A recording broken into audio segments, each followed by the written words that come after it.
Hello, and welcome to episode 33 of Do You Expect Us to Talk? My name is Becca, I'm your host, and as always, I'm joined by the amazing Chris and Dave. How are you? Hello. Hi, yeah, we're okay, thank you. Good. Anyway, this time we're talking about Quantum of Solace. No, not Question of Sport, or not Quantum of Solace, but the oddly named Bond movie. Starring Daniel Craig, Olga Kurylenko, Matthew Elmerick, Gemma Arterton, Giancarlo Giannini, Judi Dench, and introducing Rory Kinnear. With a score by David Arnold, and the scripts by Paul Haggis, Neil Purvis and Robert Wade, directed by Mark Forster, and released in 2008. So, what do we reckon to Quantum of Solace? Dave, do you want to go first? Yeah, I'm happy to go first. The thing with Quantum of Solace for me is it's probably the most transformed film in my mind of the entire series, in that I go and see a Bond film, I enjoy it, I don't enjoy it, whatever, my reaction, and I tend to kind of stay there. It might get better, it might get worse. Quantum of Solace is a really odd one because it's the worst experience I've ever had at the cinema with a Bond film. I went in with my father and some other people. My father really enjoyed Casino Royale. He wasn't a Bond fan, but he really liked Casino Royale. So we went in to watch its sequel. The reviews were okay. They weren't great. But I was really looking forward to this. And then I went through the film struggling to follow what was happening. The camera was just moving ridiculously quickly. A lot of it made absolutely no narrative sense at all. It strangely dragged for what is the shortest Bond film of all of them. And when I left, I was kind of glad it was over.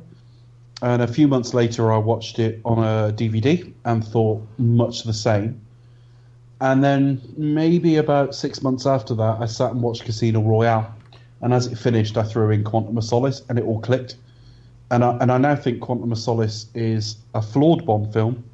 It reminds me in some respects of Never Say Never Again. I think it might be a bit better than Never Say Never Again. But there were things when we looked at that film that we said, that bit doesn't make sense, that bit doesn't make sense. And it was because they were compromising so much on the script.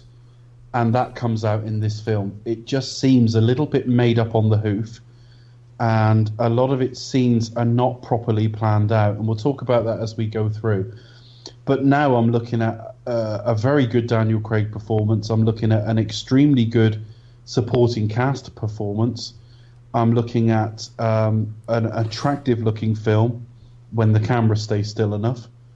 And I'm looking at, although he was supposedly Bond at the end of Casino Royale, and I think this is kind of repetition, his arc in the film and the importance of learning not to kill and the way the film finishes, I actually think a lot more about this than I once did. And it's going to be a little bit like Tomorrow Never Dies, that I don't think I'm going to rank it that high. But the films that it's going to be in the company of, I probably don't enjoy watching as much as this. It's something I can put on any time and have a pretty good time with now. Yeah, honestly, I really enjoyed Quantum of Solace. I think I experienced the same sort of thing that people felt walking out in the cinema, which was like you were kind of walking out going, yeah, not as good as Casino, was it? But yeah, and I kind of liked it. And to be honest, I still do like it. I think it's a good continuation of the Craig from Casino Royale. I kind of prefer the direction of this, even though this is a weaker film to Casino Royale, to what goes on in Skyfall and Spectre, to be perfectly honest. I think the storyline is okay. It is kind of, there's not much in it, but it's very punchy and it's very short. I was actually quite surprised. There's a lot of action in it. It's quite well paced, I thought. The editing, I do not pick up on things like that, so I will refer to Dave when saying it's shockingly edited, because I think I'm blind to those sort of things. Chris, we'll talk about it as we go through, because we'll get to certain scenes. Yeah, but however, I did pick up on the scene you mentioned with Judi Dench. You think, oh, she looks like she's been shot, but they don't really establish that. So I will agree with you on that. But I thought it looked great. I liked Craig as Bond. Still like his performance. He carries me through it and has got quite a few action beats. I liked how the story progresses. So, yeah, I'm still quite a big fan of Quantum. I'm kind of a defender of it, in a manner of speaking. Becca, what do you think? Yeah, I remember going to see this when it first came out. I was lucky enough to attend the premiere, and I remember coming out of it thinking, You're a fixture at premieres. You're at all of them, aren't you? no, I think I can't remember now. Casino Royale, I think I went to. I don't know, I went to see it normally, and then this was the first Bond premiere that I went to, Okay. and then I went to the press screening of Skyfall when I was doing my online blogging, and then just the premiere. So I'm kind of alternating. So anyway, sorry, you went to the Anyway. premiere for this. Yeah, no, I just because it was hype, it was the movie event of the year for me. But I just came out thinking, not 100% with it. But I think, as you were saying, Dave, it works better if you watch Casino Royale and then watch Quantum directly afterwards. It makes more sense, rather than having a gap between them. But yeah, the editing is a bit of a problem for me. It's a bit too frenetic, and I need to be able to understand what's going on, and yeah, I struggle with it as well. And we're not, Becca, I think you'd agree, we're not talking about fast editing here. We are all knocking on in our different, to a greater or lesser degree, but it ain't three old farts going, well, we can't stand action cinema. It is quite choppy. It isn't just that it's choppy, it's that there aren't even establishing shots. This film eschews establishing shots entirely, and so there are sequences in the film that we'll get to where literally they make no sense. Now, when you watch it 2 or 3 times and start to piece together what happened, and you're not trying to work it out as you go along watching it, and it's on a smaller screen than the cinema, suddenly you can start ignoring this stuff and enjoying it. But it totally trips over this stuff on first viewing. Yeah, I just remember going into that first the car chase off along by Lake Como there. It's just Lake Garda even. It just going out of that and going into the title sequence. It was so jarring to me, and I was like, "What the hell have I just watched?" I needed to kind of catch my breath at the end of it, which is good because it immediately grabs your attention. But you're just like, "What the hell's going on?" Who's one shooting at? What the hell? I was still kind of miffed that we didn't open with a gun barrel. I'll be like, "Oh, for fuck's sake!" Yeah, I was like, but I liked how it opens though. I do like the whole sort of drifting across the water like towards the bridge, and you see like. There's no reason that couldn't have come out of a gun barrel though. Well, yeah, I mean, I think you shared a video to me, Dave, that the guy basically explained how that seemed kind of pointless. You could have had the title sequence, the opening sequence, the scene straight afterwards with like start with questioning Mr. White, and then that whole chase scene could have been the title sequence, which is a fair point because it is quite a brief car chase. But I do like it. It's very quick and it's very kind of like sort of harsh and rugged, But I enjoy it anyway. So it makes sense to me now. I mean, we're 8 years on from this film, and I watch it now, and I tell you what, it's taken until this year to work out how he loses the door to his car. I get it now. I know. I can see exactly when it happens. What, that bit of metal sticks out of the truck? Yeah, but I didn't get that for years. Really? It's all too quick. Really? I didn't get it for this. I saw it first time, but no, it's not me kind of going, "Oh, come on, Dave." No, it's you going, "I'm fucking brilliant." No. But I never had. I think it's probably the thing. I never had a problem with the action. I never had a problem with establishing. Maybe I'm just like. Yeah. Okay, we'll get it. The car chase wasn't the worst of it. The worst of it's to come. Yeah. The car chase now plays no problem at all. Oh yeah, no, it's fine. But it's just, I mean, that was one of the main criticisms of the film when it came out, wasn't it? The kind of the very much like Bourne infused. I don't know, what was it called? Shaky cam. That was it. Yeah, and again, pitching forward, we'll come to scenes that do look very Bourne-like. I mean, there's been talk of the Bourne influence all the way through the Daniel Craig era, and apart from the sort of changing of tone, not really. It hasn't really bothered me. And I haven't felt like this was a rip-off. But there are sequences in this film where you just go, well, that is just Bourne. Like which ones? Like the fight in the hotel and... The fight in the hotel and the rooftop chases, of which there's a couple of them, they are very, very Bourne Ultimatum, which was the previous year, and about 18 months before the release of this. And even the way Craig dresses when he gets to the hotel to meet Mr. Slate, or actually to pose as Mr. Slate. That is very Matt Damon in terms of the way he's dressed. overall, this feels like a Bond film to me. It does. I don't really see the complaints from the whole piece, but from scene to scene, I feel like they tried something here that doesn't quite work. Bourne doesn't work because of shaky cam, and if its shaky cam does work, which is a matter of opinion, it doesn't work just because they're shaking the camera around. So ludicrously quick cuts. I mean, as I say, we're still talking pre-title. When we come out of the title sequence, I'll say a little bit more about the editing of the film. But certainly the car chase, I don't have a problem. Yeah, it's not really much to say. It's over before you even starts, but it's just very like fast, very sort of punchy. It's like fasten your seatbelts, here we go kind of opening. So yeah, as an opening scene, I like it. Are we talking about the film sequentially already? Or I'll tell you what. Let's discuss this film sequentially. In a sequential fashion. Yes. So we have the car chase, and then we open with not Daniel Kleinman. Now I can't figure this out for the life of me. It's you have got somebody on staff effectively. I mean, I don't know what his contractual arrangements are.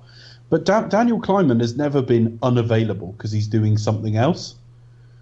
Daniel Kleinman you've got on staff, and I just think he is so much better than what Maurice Binder did, although he's clearly influenced by Maurice Binder. And every time out, pretty much, he produces a really interesting, really thematically appropriate opening sequence. And you've hired this director and let him bring his own people on. And I just think, like, you've got Mozart on staff, but you're going to hire fucking Liberace? It's like, what are you doing? You have got somebody who is fucking bordering on genius with these things. And you've got him bringing his own team in to produce something that kind of looks like a Bond opening sequence, albeit with entirely the wrong fonts for everything. And there's no thematic richness to it at all. They've just gone sand and women. That's it. And fire and a little bit of oil. And Bond's walking around with a gun. I mean, I do think that watching it did seem more like Bond's on the hunt seemed to be the theme. Like, he's searching for something, and he's got his finger on the trigger, so he's like... I mean, yeah, that's really, because I always read it as... the script was in no condition at the point where they had to design this, I was assuming. And they know, because in the original script, all the stuff in sand should have been in snow. And it was Mark Forster's decision to change that. And I just feel like Mark Forster's come on board and he's gone, yeah, we're going to have some desert sequences. And that's all they know. That's all that's informed this sequence at all. Yeah. And when you think Casino Royale is a wonderful opening sequence, and Skyfall, a matter of taste, but very, very thematically rich, this is such a weak link. I agree. I mean, what I like about Danny Kleinman stuff, that it actually sort of echoes what's the theme of the film, what's going on in the film, like the story to and it kind of starts with, it kind of blends into like the end of the opening sequence and goes straight into the beginning. This one kind of doesn't. It kind of opens up awkwardly with Daniel Craig going like, "Yo, you can get out now," and it's like, or something. Yeah, and it's like, and it's sort of meant to play as if it's like, "Oh, that's a quip," and it's like, "Well, no, it's not," and then it just kind of cuts to what you see, and it's just. I've actually read people say, "Oh, I love that the way he says time to get out." Yeah. Really? Why? What? Yeah. It's okay, but. It's like, I mean, I don't you get the feeling you should like, okay, here's where you should say something fairly humorous, or something. You feel like that's the way it plays out, but it just doesn't. I don't know what it is. Maybe it's just like people just fill in the blanks, like sort of, it's meant to laugh here. I don't know. It is a lot weaker than the three sequences that have been around it, and I think it's weaker than any of the Brosnan sequences as well. So basically, I would put all of the Daniel Kleinman sequences and a few of the Maurice Binder ones above this. And I just think that was totally unnecessary. Now, if you'd given it to Daniel Kleinman, you might have been in a situation where it's rushed. He might just have been told, well, sand, That's it. But I just think he would have done something a little bit more visually interesting than this. Yeah, it might have been due to the fact that because the production of this was rushed, wasn't it? So yes, and writer's strike. Yeah, so blame it all on the strike. That's my excuse. So maybe he didn't, for whatever reason, he wasn't available, or he didn't have enough time, and these guys, whoever they are, they... Well, Mark Forster's last film before this, it might have been The Kite Runner, actually, but he directed Stranger Than Fiction. And if you go and watch Stranger Than Fiction's opening credits, that they were done by MK12. And it was Mark Forster who said, I want to bring them on to do this. So, somebody might tell me Daniel Kleinman wasn't available. He said no, there was an argument. I don't know. But he's done every other film since 1995. And the one film that a director said, I want to bring my own people on, he didn't do. So it's always struck me that he got his way. Simple as that. Yeah. And it was never worth it for what we got. Now, it's not embarrassingly poor. It's not like A View to a Kill or something. It's watchable enough. But when you have someone with Daniel Kleinman's talent and drop him in order to get this, it was never worth it. No. And I don't think the song resonates with a lot of people as well. A lot of people don't really dislike the theme for this, which I think helps their dislike for the film, I think. Another Way to Die. It's like, I like Jack White and I like Alicia Keys, but not together. I don't know why. It's a very odd pairing for me because they come from, I don't know, some very different genres, I suppose. What all comes out of. Wouldn't it be better if it was just Jack White? Yeah, if they picked one or the other. But yeah, to have them both is a bit of an odd pairing. But it's fine. It's fine. I think that highlights what we've said in the past about Bond films being something all of their own. Because if you said to me music generally I'd pick Jack White. But if you said Bond theme, I'd pick Alicia Keys. Yeah. Just let her work with David Arnold and let's see what they come out with. We've talked about this in the past. This was David Arnold had worked with Shirley Bassey and they created a song called No Good About Goodbye, which amongst the three of us we have very differing views on, but certainly lyrically it suits where Bond is at the start of this film. And when I listen to that and then listen to what we actually got, which is kind of a bit of a tuneless nothing, I kind of wish we'd ended up with the Shirley Bassey song. But again, it's just like a lot of this film. It's not offensive. It's just not that good. I quite like. Well, I say I like it. I find it okay. I think its major downfall, I think, is really kind of when it gets to after the second chorus, where it just goes into the which is really bad. Yeah. And I think that's what kind of goes, oh God, really? I think apart from that, it kind of feels like listen to the last song by Chris Cornell and just kind of we'll do kind of something vaguely similar, with kind of like it's more of a crunchier rock beat now, and I kind of like the Jack White kind of bass guitar riff that it has. It feels kind of it sounds right to me. I think, but yeah.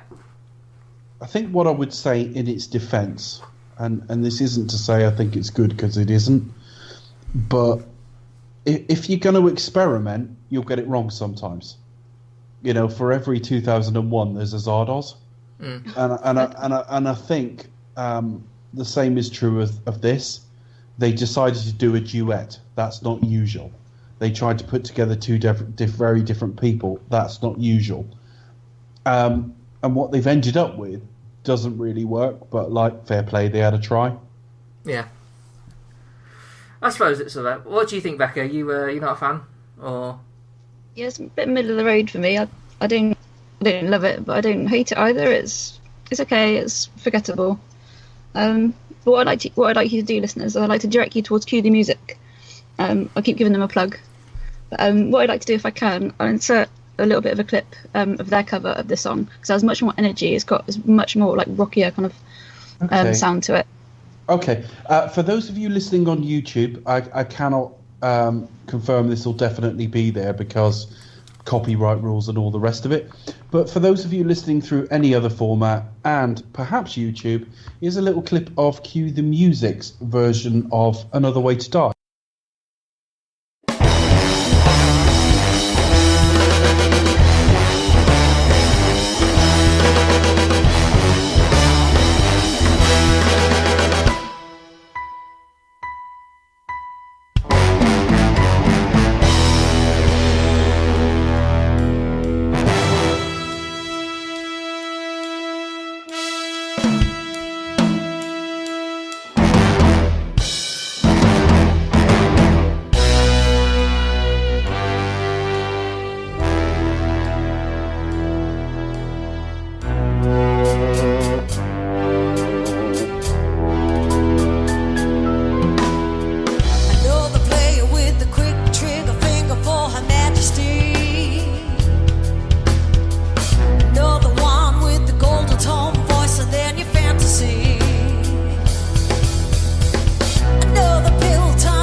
what we'll do is when this episode goes out, or even before then, what we'll do is we'll add a link to because their video is available on YouTube, and you can see it. We'll add a link to them, but it's so much energy, so much more verve to it, and it's much better than the original version, 100%.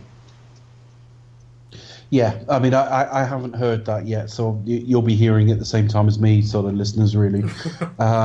It's really, I promise, it's so much better. It's just the song is not inherently bad. The voices just don't suit it, and they don't gel together particularly well. I think that's what it is. It's because they don't. It's not.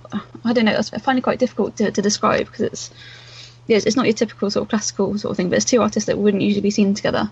I've got no problem with that, but it's just they don't gel. There's no real chemistry there, unfortunately, for me because of that. I guess with Jack White's kind of like sparseness, because he's quite sort of literally just drums, guitar. Yeah, with the White Stripes, it's very pared down, wasn't it? Yeah, so it doesn't have that big sound that a Bond theme normally has. So I think that helps towards the negativity towards it. But yeah, I don't really doubt either writers. As far as their talent's concerned, I don't doubt their talent, but it's just the two of them have very different sounds, and the two don't mash up well. Yeah, I mean, I have less of a problem with it than most people, but there you are. But the scene we come out to, I thought was really promising to start with. Yeah. Bond looks like utter shit, and they've got White shot in the leg, on a drip, ready to be questioned. All guns on him.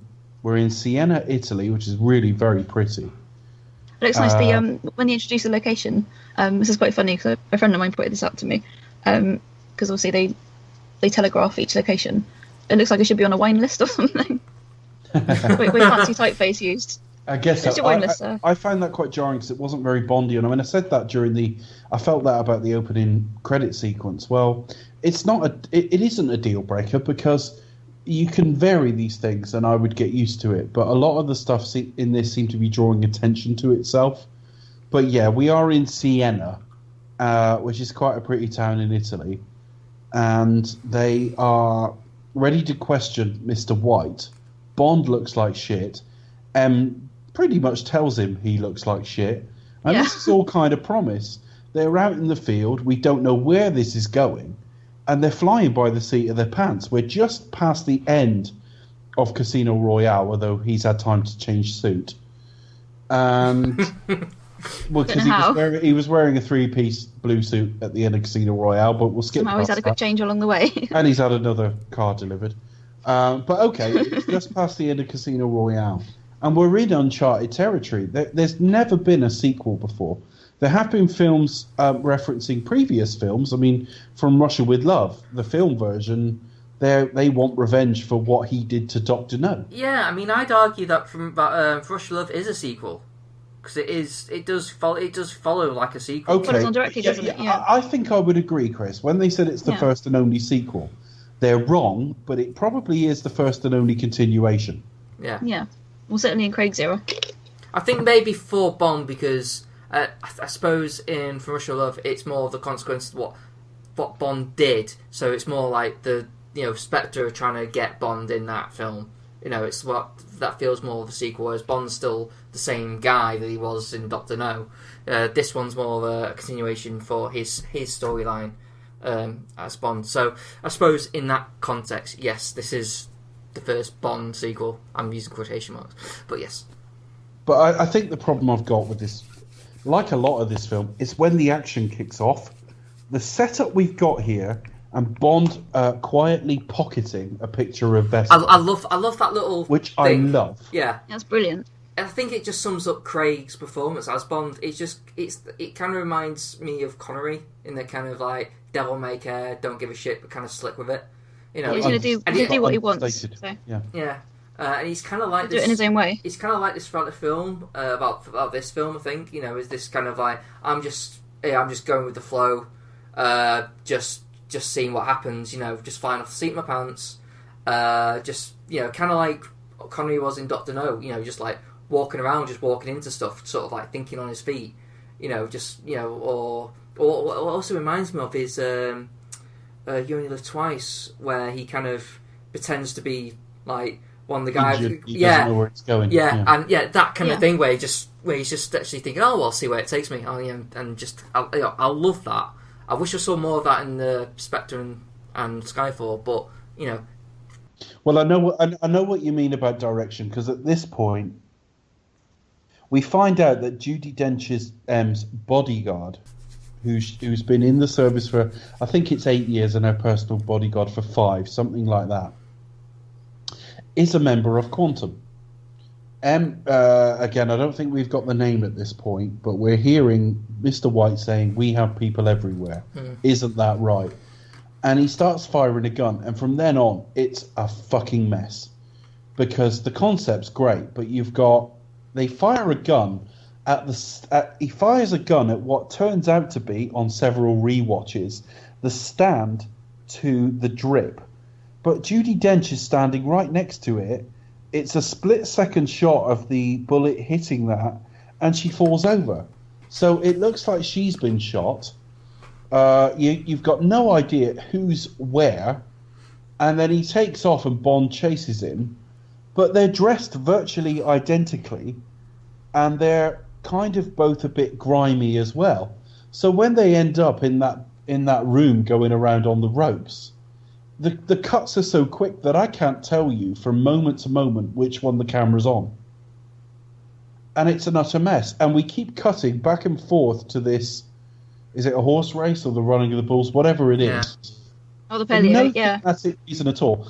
And listeners, if you go to a site called Haphazard Stuff, I think it's haphazardstuff.com, they've got videos on this, and he breaks down this sequence where the guy's running through the crowd with Bond chasing him, and there's no continuity from one shot to the next. People get shot, but when they're shot, they're out of frame. So when they collapse, they're in frame, but you don't know what's happened.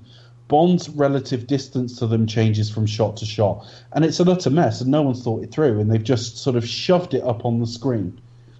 And it was the first time I thought, we've got a problem here. This film's kind of pretty, and the concept is really intriguing, but the direction and editing have just fucked this scene completely. Maybe it's the action kid in me. I don't have a problem with it, but then again, I'm blind to editing. That's going to be my quote for this episode. I'm blind to editing. But I see your point, Dave. Chris, if you're fine with, he fires a gun and it triggers a chase and it ends with Bond shooting him. If you're happy that from moment to moment in between you got no idea what the fuck's going on, then fine. But I mean, honestly, at moment to moment, if I freeze framed it and it was a little bit juddery, so you couldn't see the face per se, because obviously if it was Daniel Craig, you go, well, that's Bond, isn't it? Mm-hmm. But if I freeze framed it and said, which one's that, you wouldn't know. From moment to moment in that sequence, and it's just, I understand that editing's got quicker. I mean, he makes the point on this video that Dr. No has an average shot length of, I think he says 6.2 seconds. And this is very unscientific, which he admits. And I think he said something like the Bourne Identity or Supremacy, one of the two, was 2.8 seconds, and Ultimatum was 2.4. And this was like 2 seconds. It was just ridiculously edited. It was over-edited. And when you look at Casino Royale and you think of like the sequence with the crane and the parkour, plenty of establishing shots, and it didn't lack for energy or kineticism. Cutting every split second and not letting the camera settle on anything doesn't make it exciting. It just makes it confusing. Mm. Yeah, no. What do you think? Did you have problems with this? I did actually. Yeah, I'm a bit special. I kind of struggle to follow what's going on generally. But yeah, this film it didn't really help for me. I mean, you've got the sort of beginning and the end parts, but what's in between is just a muddle. But for me, generally, the chase scene between Bond and Mitchell, I think I would like to re-edit this film and have the sequences and the scenes shot in a different sequence, just because I think it'll make it flow a lot easier. But no, I really struggled to kind of see what was going on in the first half of this film, just because the editing and the chase sequences were so choppy, really. And this is where rewatches help, because I know where the scene starts. I know where the scene ends. I've now got a rough idea of what happens in between. So it doesn't offend me when I watch it now. So Quantum of Solace is not remotely damaged in that sequence by its editing. But at the time when I went to the cinema, and it's on a ridiculously big screen as well, it's like, I've got no idea what's happening here. And then it ends with Bond turning on that fucking rope, which was in all the trailers, and he shoots him, and you go, oh, well, Bond's won then. Brilliant. Everything in between was a complete waste of fucking time. So I kind of think if they had the title sequence there at this point, after you kind of see Bond shooting up, and he's obviously shot Mitchell, I think that would have been a great place to have the title sequence, I think. Would you have kept the pre-title we've got? I would have edited it very differently. Okay. Yeah, you just hire Daniel Kleinman to... no, we had to see how Bond gets Mr. White from the boot of his car up to the interrogation chamber. So, but I don't know. But we could just have Bond driving into Sienna, couldn't we? It wouldn't be very interesting, though, would it? But it could start with him driving into Sienna, and it's just Bond turning up, and you think, all right, well, he's about to be briefed in the field, and then he opens the boot, and it's Mr. White's there, and you go, oh, this is a direct continuation, okay. And then he goes to get interrogated, and it ends in the chase, and then goes to there. Yeah, that could work. Yeah, I mean, as I said, there's no reason for that car chase at the beginning. For story-wise, it doesn't need to be there. It's only there. I mean, it's only there to kind of have like an action set piece, really. But I suppose in terms of how I felt about the action scene, I liked it in its concept. I like a good old foot chase. I like the dustiness, the ruggedness. I like how seeing Bond looking like shit and he does it like crap, doesn't he? Yeah, and and how it ends on this sort of whole swinging rope business. I thought it was actually quite daring. I guess when it comes to action scenes, and this is probably when it comes to editing, I probably just sit back and kind of like look at the big. I don't know. I guess I kind of just like looking. Oh, that's that set piece. Oh, that set piece. Rather than kind of. I don't know. I guess I just don't. I don't never have a problem with editing. But then I'm like that with anything. When most people say the editing was crap, I'm kind of really. I didn't have noticed. So the best editing you don't notice, and exactly. I would like not to be sat here talking about editing because I just think it sounds a really fucking wanky topic anyway. It's only the fact that it actually actively got in the way of me understanding what was happening from the moment Mitchell pulls his gun to the moment Bond shoots him. Now, after several rewatches and haphazard stuff and other things, I know exactly what's going on. And it takes you a couple of times to get into it, I think, doesn't it? Hence, I don't have a problem. But I had a real problem with this for so long. At least it's not taken free bad level editing. That editing, even I noticed, was fucking diabolical. If anyone has ever seen Taken Free, if you haven't, don't. Oh god. Avoid. I think my problem is right. You can put it in front of like an audience, and they might not spot it. But when you think each individual shot has to be physically pieced together, I find it really difficult to believe that somebody didn't notice that shot doesn't tell us anything, or that shot didn't make sense, or that shot doesn't line up with the one that follows it, or what's happening there, or whose perspective is this from. And it's a real problem in this film, and we focused a lot on this scene, so I will consciously from now on talk about it a lot less.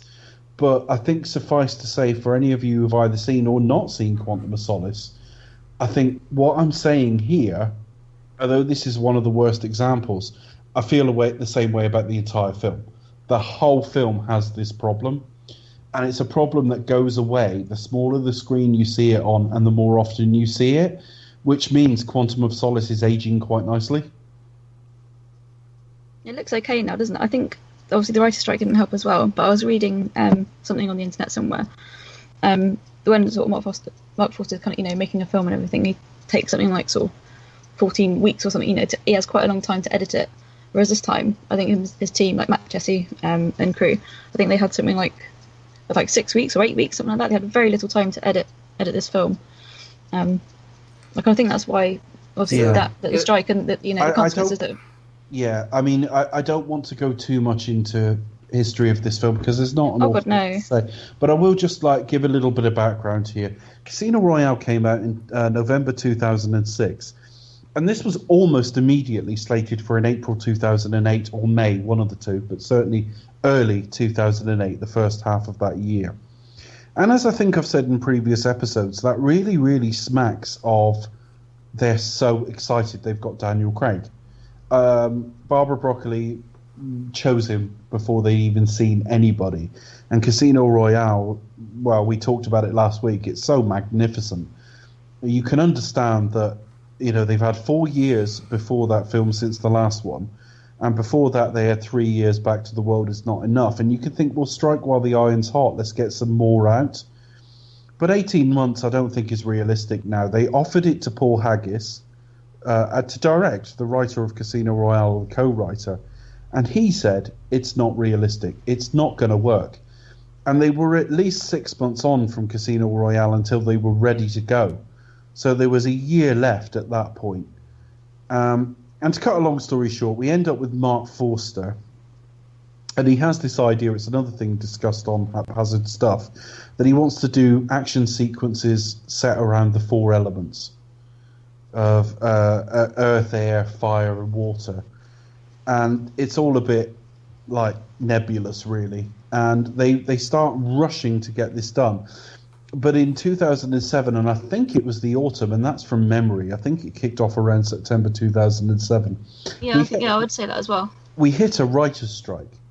And it was all to do with what writers get from DVDs and so on, the home market. Because traditionally, writers have got paid and that's it. And they're saying, well, hang on a minute, people are buying the DVDs of the films we wrote and streaming and so on in great numbers. And it created a writer's strike. And what it meant was anyone who was designated a writer and in the Writers Guild couldn't perform rewrites. Now, any big budget film lives on their rewrites.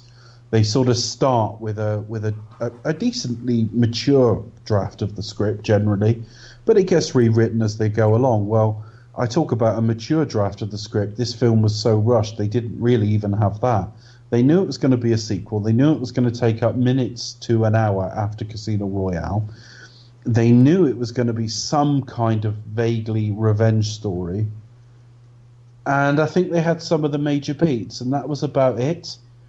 And so we read stories of them making it up on set. And even people like Daniel Craig, who freely admits he's not a writer, though he clearly knows his character, writing dialogue for scenes that... and they would start days not knowing what they're going to shoot.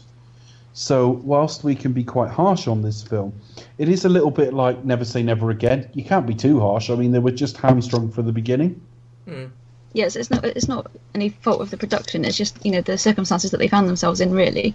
And I think also you can read lots of trivia and stuff on the internet, and apparently the final draft of the script was turned in 2 hours prior to the strike. And it's that's how up to the up to the edge that they were working. So and it's only and again it's only final because time dictates it's final. Well, the final draft was put in 2 hours before. Well, would that have been the final script? Well, exactly. If they're having to, rewrite on the hoof, then clearly not. Yeah. Obviously not. No, exactly. So they did what they could, and the obvious point would be, well, why wouldn't they delay it?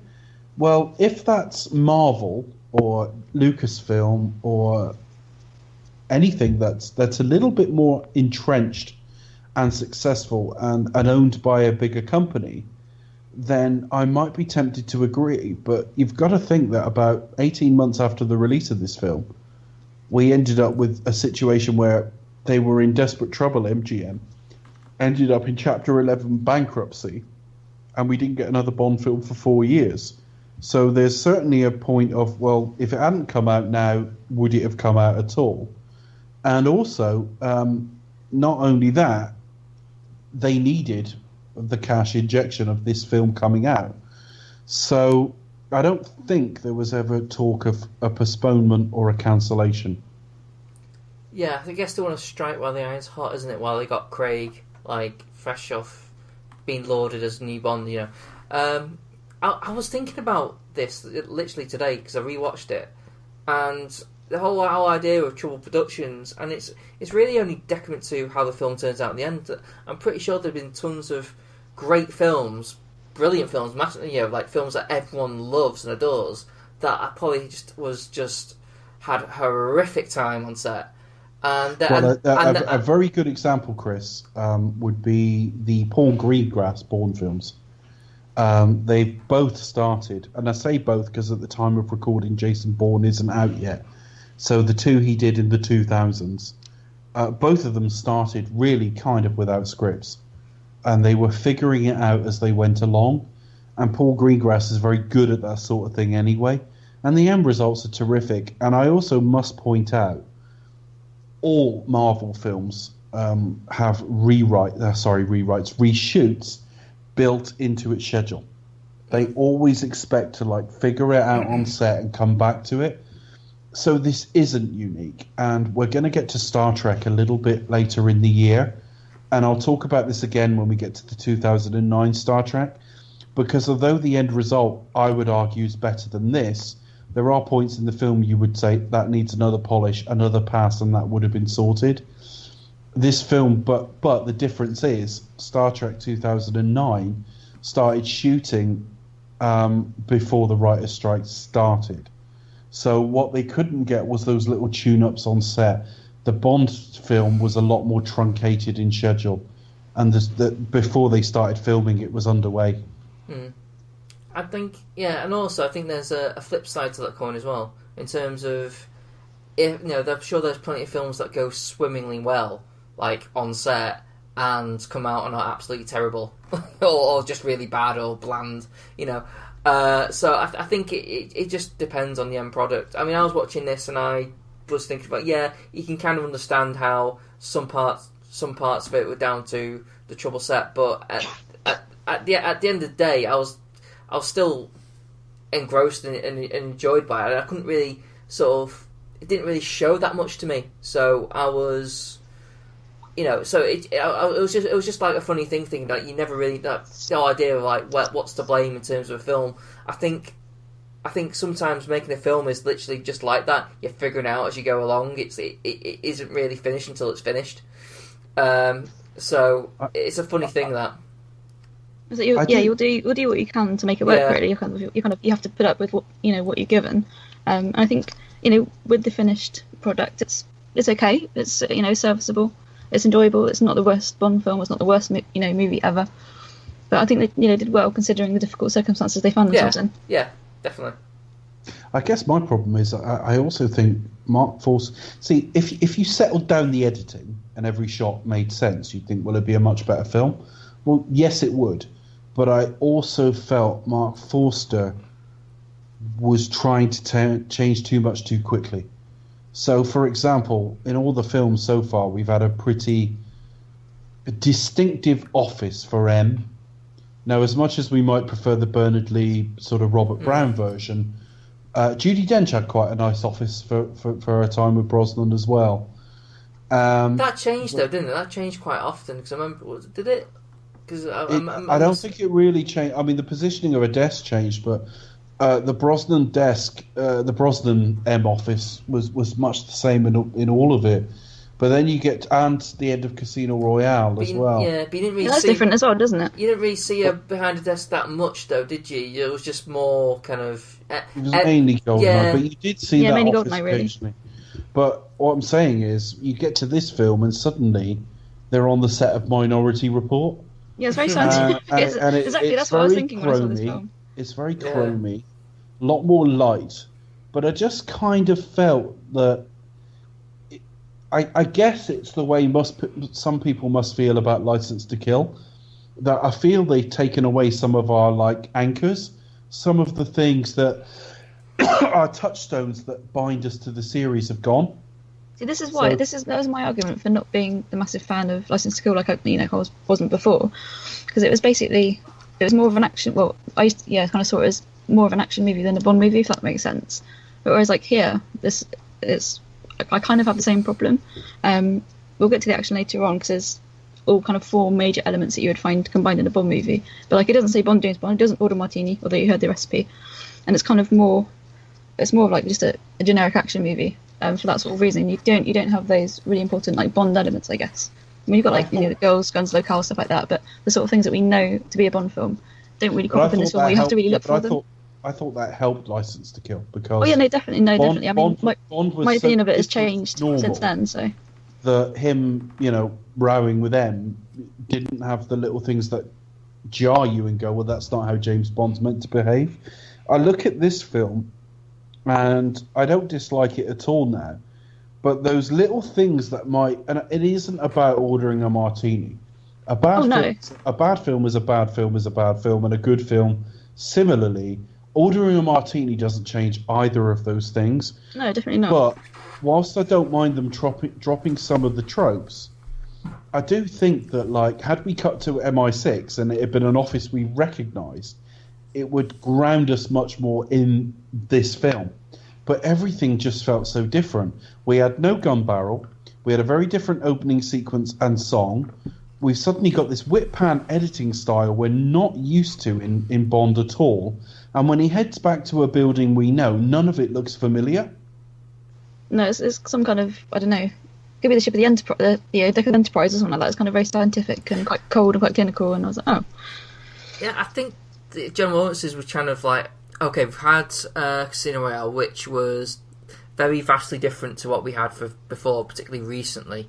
It was very stripped back, so we didn't have as many as the Bond cliches that we normally get. I think with the sequel, they were kind of like wanting it to kind of like start slipping in a bit more, so you want to see a bit more humour. I think that was one of the major criticisms people came out of Quantum, was that I want there to be a bit more humour humour in the Bond series now, and there's a little sort of things sort of slipping in. So I kind of get that, the fact they were kind of like still kind of stuck at, no, this is Bond's, we're not doing like a typical Bond film, where I think people actually want to see a bit more of that now.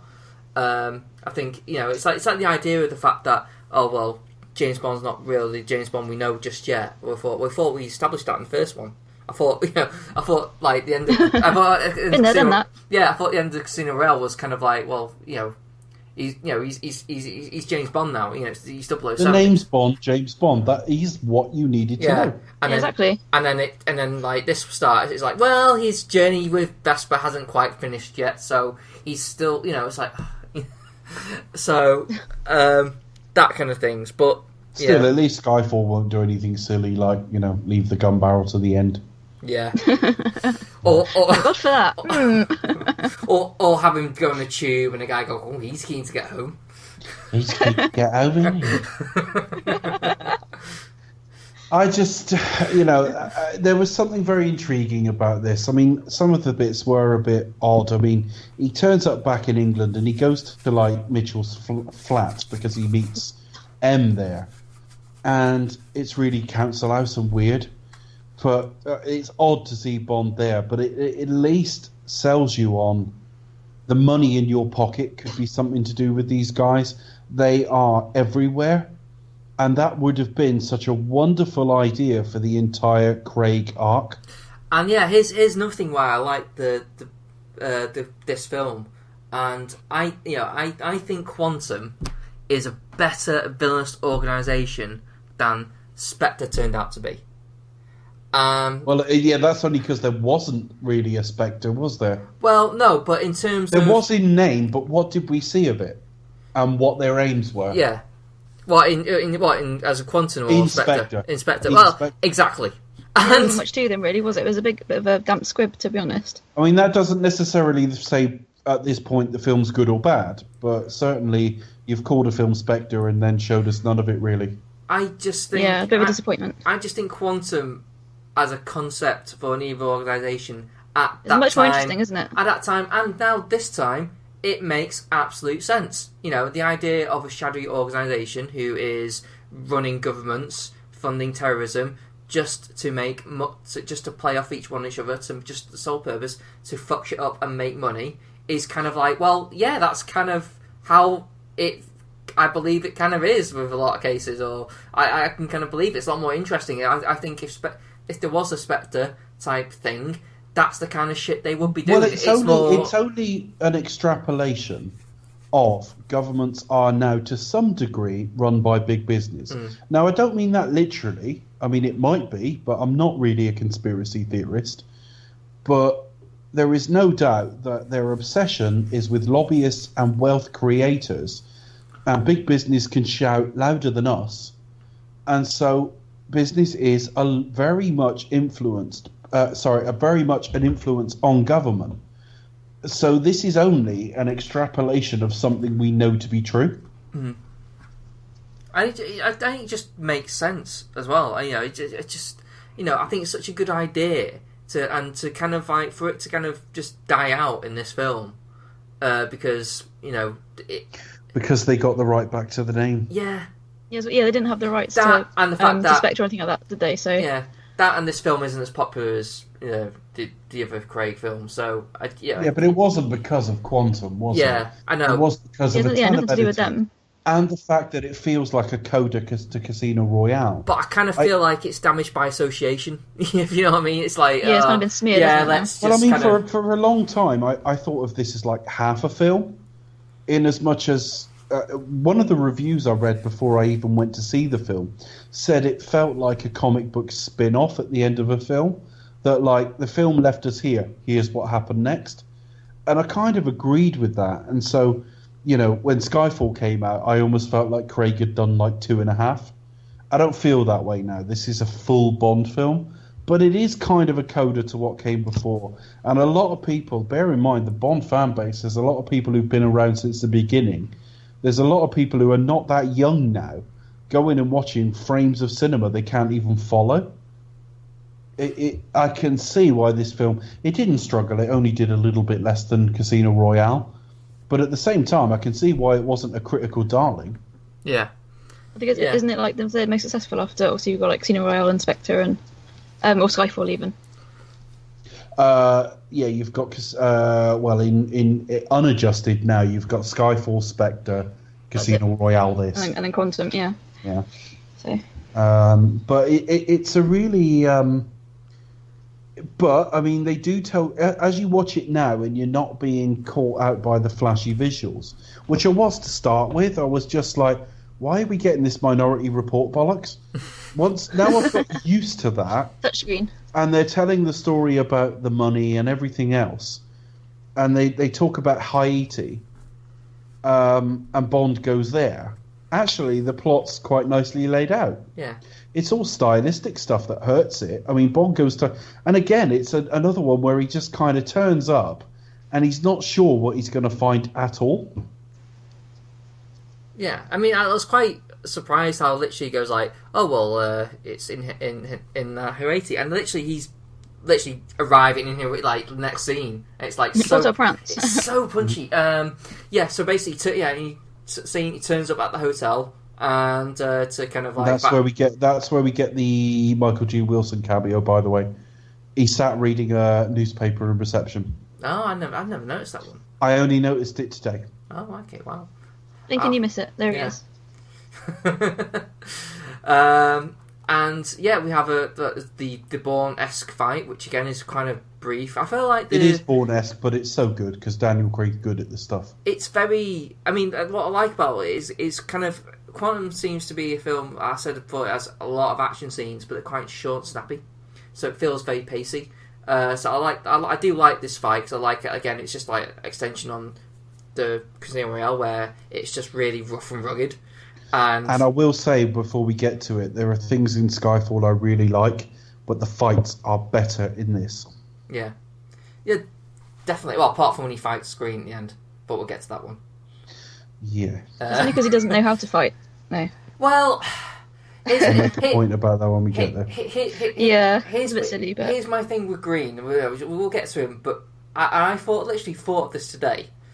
Why did he not give Green, like, a big henchman type dude? He doesn't, Why they gave him Elvis and his wig. Well... Why couldn't they change? Why couldn't they change that guy more formidable to Bond to fight? Would it make sense for him to have quite a tough looking bodyguard? Like maybe maybe make him tall and blonde, like a cliche Bond thing. I don't mind that shit.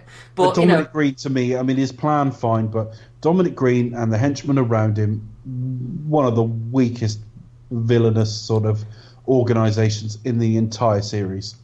It's just weak, and you might defend it as something different.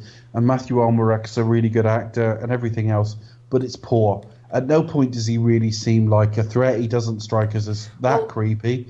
He's physically no threat, and all right, he's got the ear of the CIA, which we'll get to, but nothing special at all. I agree. I mean, I like Dominic Green as villain. I just think having him with an actual henchman who looks double hard, shall we say, so someone who is actually double hard bastard. Yeah, so someone who's actually physically imposing, as if to say, yeah, okay, well, I'm not like a physical threat, but I don't need to be. I've got him.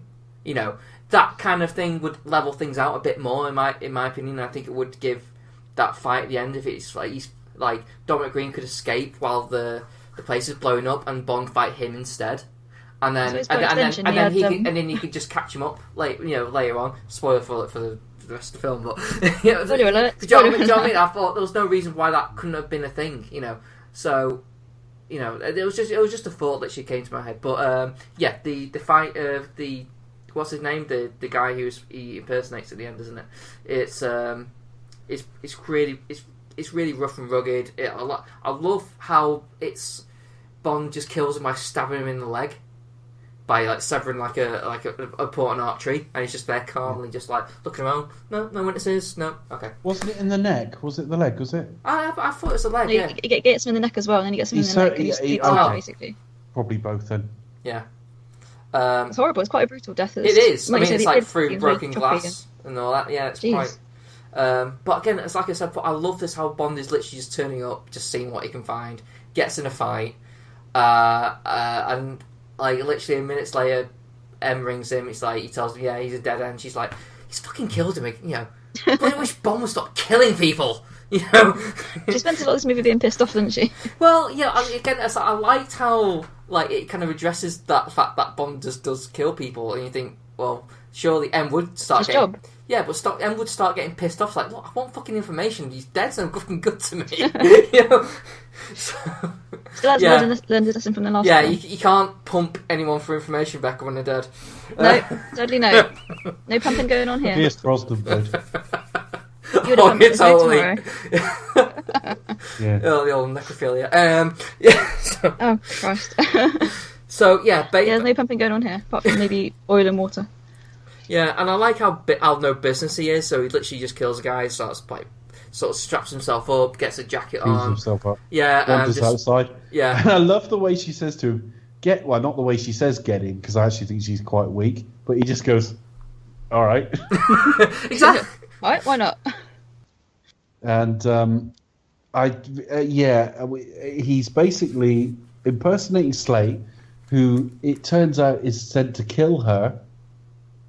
And at this point, I thought we were going to have some weird colour thing with Quantum, because you had green, white, slate, and so on.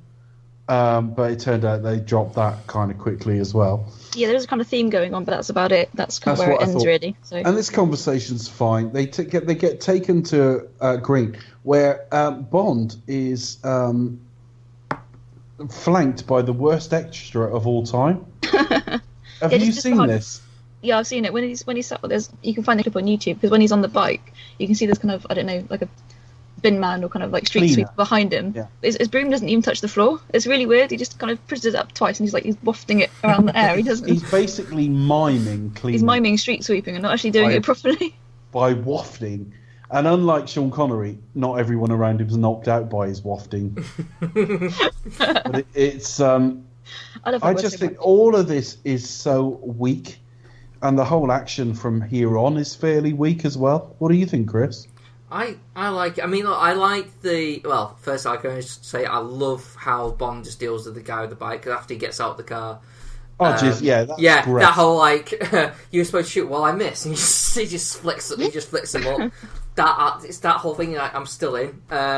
Yeah, I like the action set piece. I was still fairly in with it. The only action piece I thought was a bit of a stretch when I first watched it was the airplane fight where they tried to parachute out without, with one parachute together. That kind of like, that seems a little bit rushed and far-fetched. That was a bit silly. It all felt like padding by that point, though. You can watch it now and go, well, there's plenty of action in this, but at the time it was like busy work.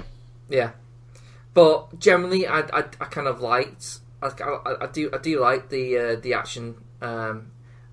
Generally, I mean, it's nothing like. Look, I've seen better action scenes in better films. Don't get me wrong. I'm not going to say, this is an action masterpiece or anything. But but for me, it works perfectly fine. So from here we kind of see Bond just kind of like follow her to Dominic Green, and he kind of like is spying her, seeing what goes on, and then we get introduced to Dominic Green, who is by your count, it's a pretty weak villain, really, isn't he? For most of it. Yeah, I just thought it was a shame. Oh no, go for it. Sorry. All I was going to say is Matthew Almeric had made his name in a film, Diving Bell and the Butterfly. Didn't he win the Oscar for that one? He did, and it was rightly so. Basically a guy who could only communicate via his eyelids. Really extraordinary performance, and I thought he would give us something fairly unique here. Well, the only thing unique about this performance is it just doesn't stand out, and at least Bond villains I don't like Gustav Graves, well, they stand out. They're crap, but they stand out.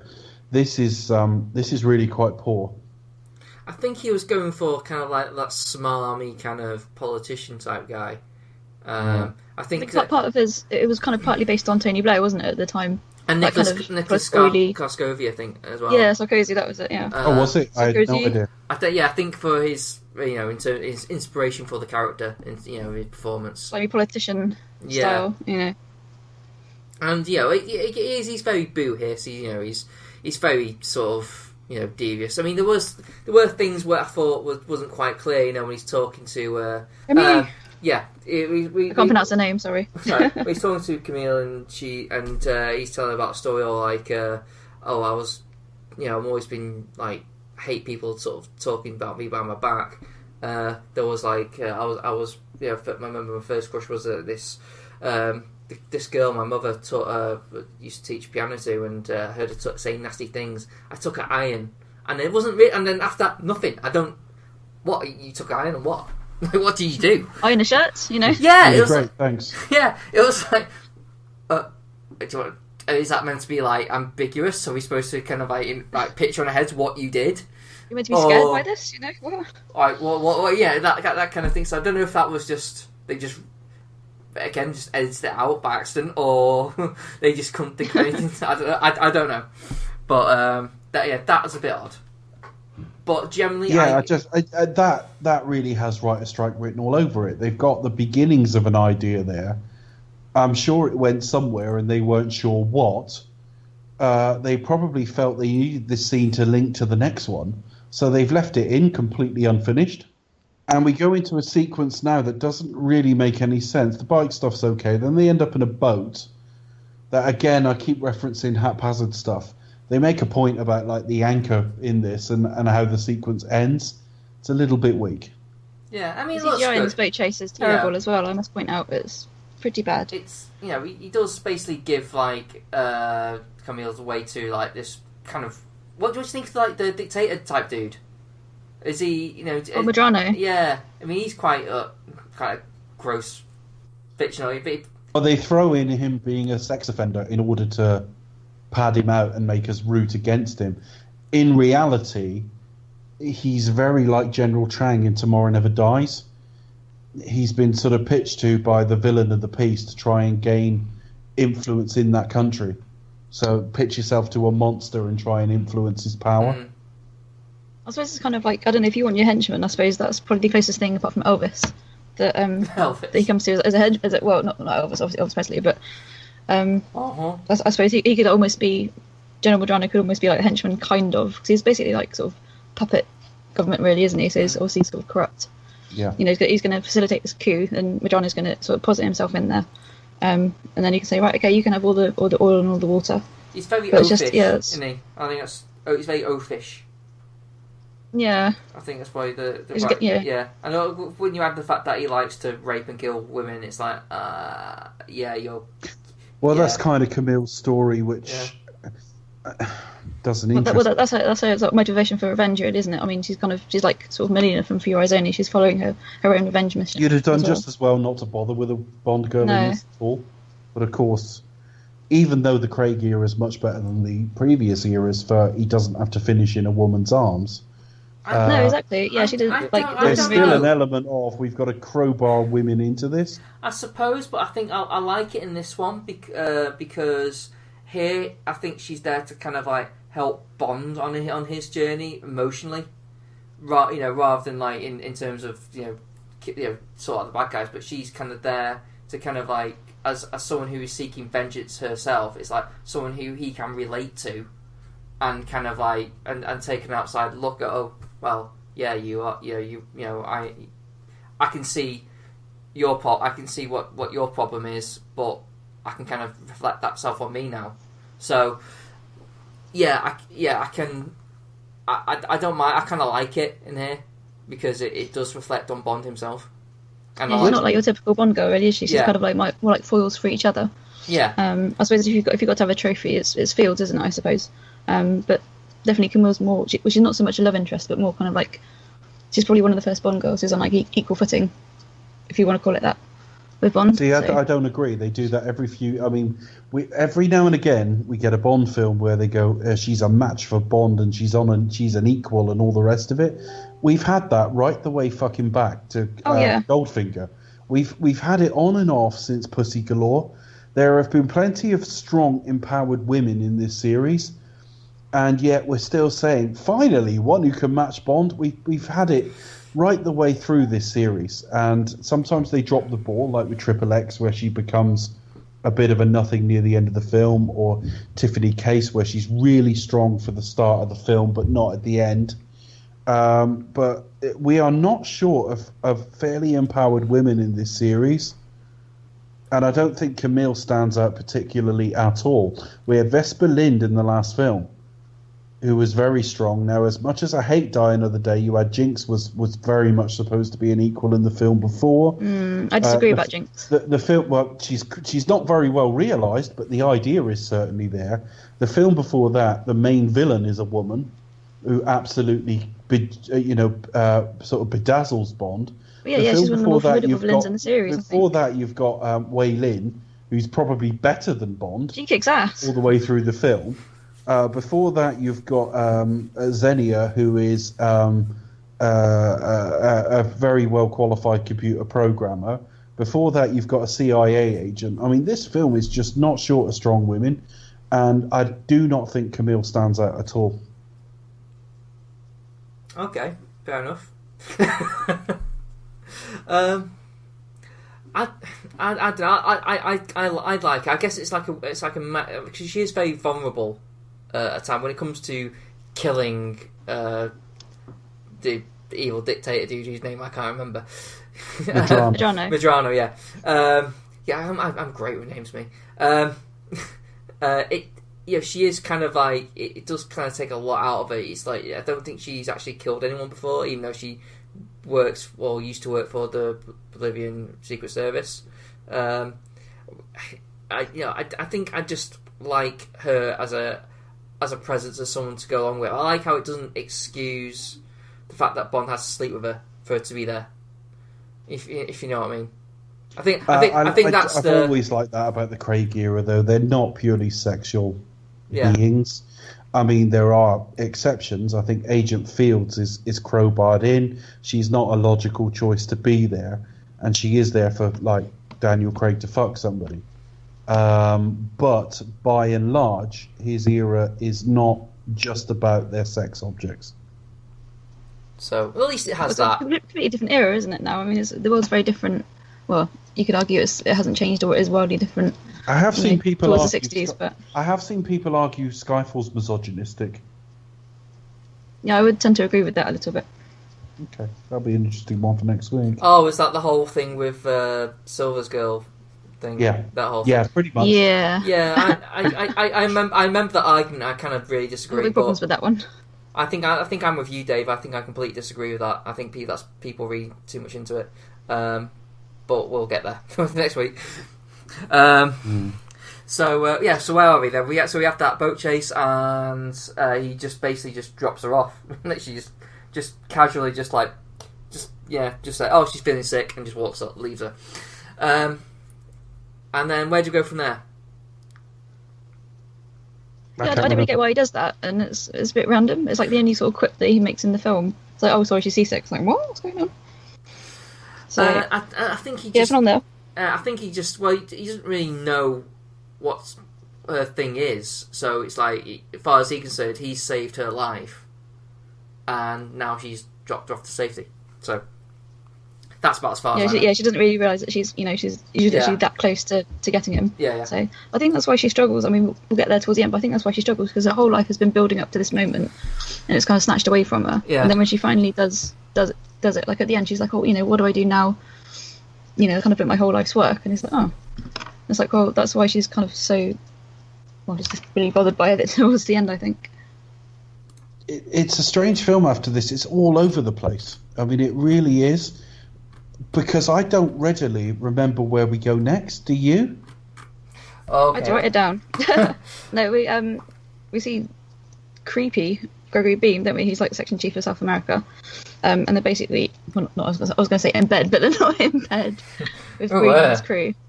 Who were Mrs. Indeedy. Yeah. Bond rings M and says like, I need to check on Dominic Green.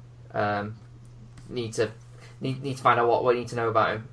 So basically, he did an advert for the Sony Ericsson phone he's got at the time, isn't it? So yeah, basically.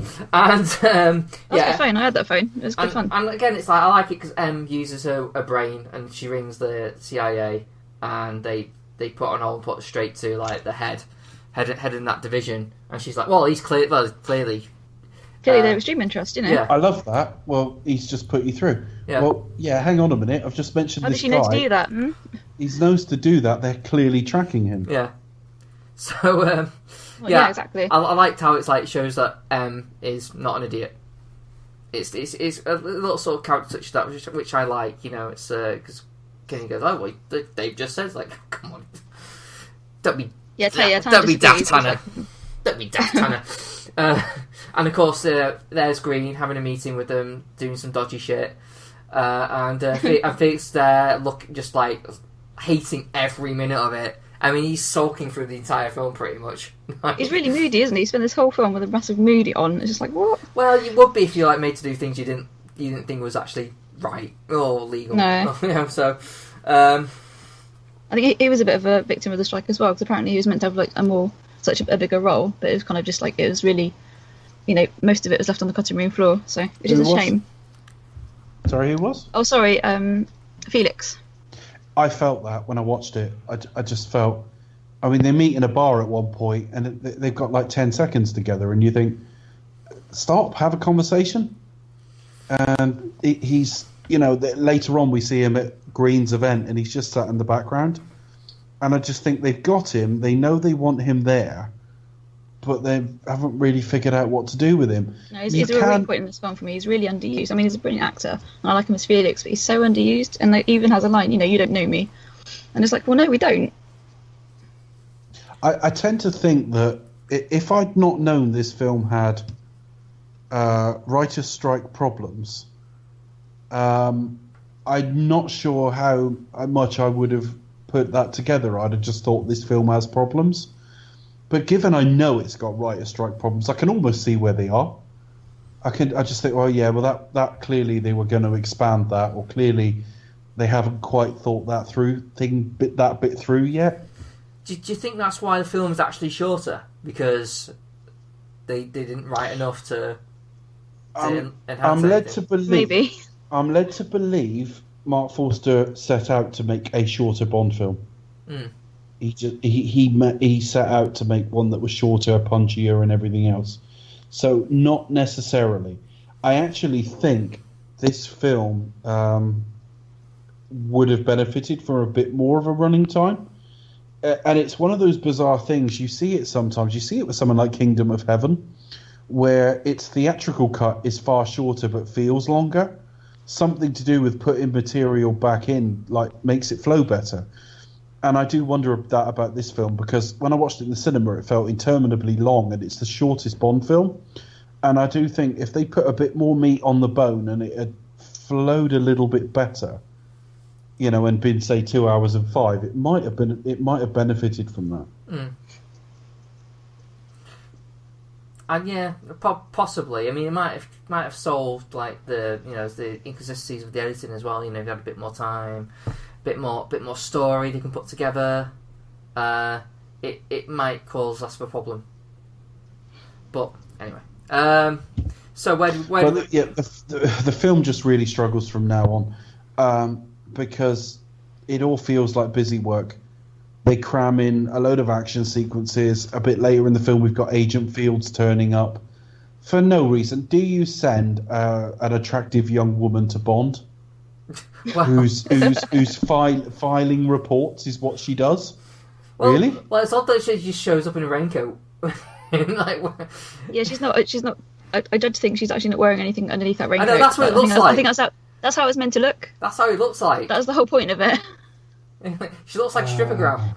She looks like exactly. She looks like she's gonna flash someone. And I don't know about you, but you know, if I'm a debonair gentleman who's known for my, you know, lady killing ways, I kind of say I've lost my stationery. Let's fuck. That's another thing though. Like he does charm her quite quickly and easily. Like, I blame Em for that one, because she does it in the first place, and then afterwards she's like, "Oh no, how many is that now? You know, they'll do anything for you," or so I blame her.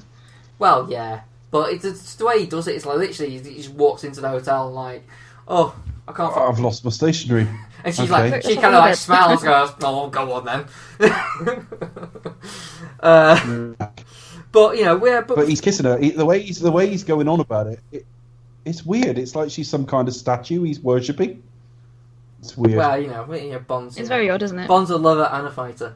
You know, he's the rare breed. Yeah, before that, we get introduced to Mathis. Oh, no, actually, no. Before that, don't we have the whole quantum thing in the weird opera thing? Tosca. Oh, yeah, I really like this sequence. I think this is... It's the best scene in the film for me. I think the whole... Even with the opera sequence, the meeting, and then the whole foot chase that comes after it, I think for me, just that section from start to end is the best scene in the whole film. I said a couple of times that I thought Craig was a little bit more Connery than he was Dalton. And there's a sequence in this film at the opera where he steals a suit and all the rest of it, and he shuts a guy in and breaks the handle off.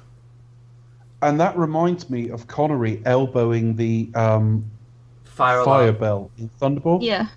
Just like the casual way he does it. Just casual and no nonsense. I've always kind of liked the way Craig, that sort of economy of action.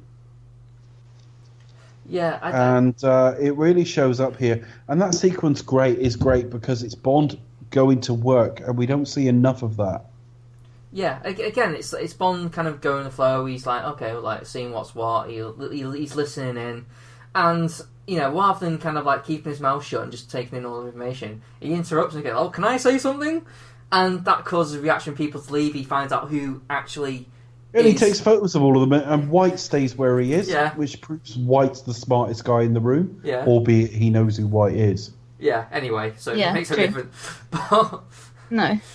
But I do like his line. It's like, what is it? What opera are they looking at? Well, maybe it's not for everyone. You know, it's. Yeah, Tosca's not for everyone. Yeah. And then we have this kind of weird. But even that, Chris, was weird on first watching because I love that sequence. Yeah. I think it's one of Craig's defining sequences. But I've never been to see Tosca. I think it was, and you've got that weird big eye on the stage, and it's all very sort of cold. If you think about opera, I always think of something like quite rich and lavish. And like everything else in this film, it's very stripped back and very, very kind of clinical. Yeah, I think this was like the one scene where they really sort of like took a chance to do something different. Like, you know, it's way it's cut, and it's way it's cut back to the opera, and it just goes all like the audio is just pure, just what the opera is, rather than like the firing and the action and what you're seeing Bond is doing. It just feels very kind of like a hazy dream, and it's an odd way to have a set piece in this kind of in this action film, but it's, you know, fair play. They're trying something different. That's what I like about it. And that's the way I feel about this film. And Craig is so good in this sequence, right? All of his time in that building, right the way through to where he goes to the airport and finds his cards are cancelled. Yeah, it is defining Daniel Craig James Bond for me. Well, how he asked the girl at the reception, like, they're gonna get a phone call in a minute. Just all of it. It is Daniel Craig's Bond. There's an economy of movement. There's kind of a don't give a shit attitude, but he's working. He's going to work. He still manages to be relatively charming with it. It just all works. And Daniel Craig at this point is 40 years of age. He's the perfect age for the role. You know, it's all great. Yeah. I agree. And then we get to meet Mathis again.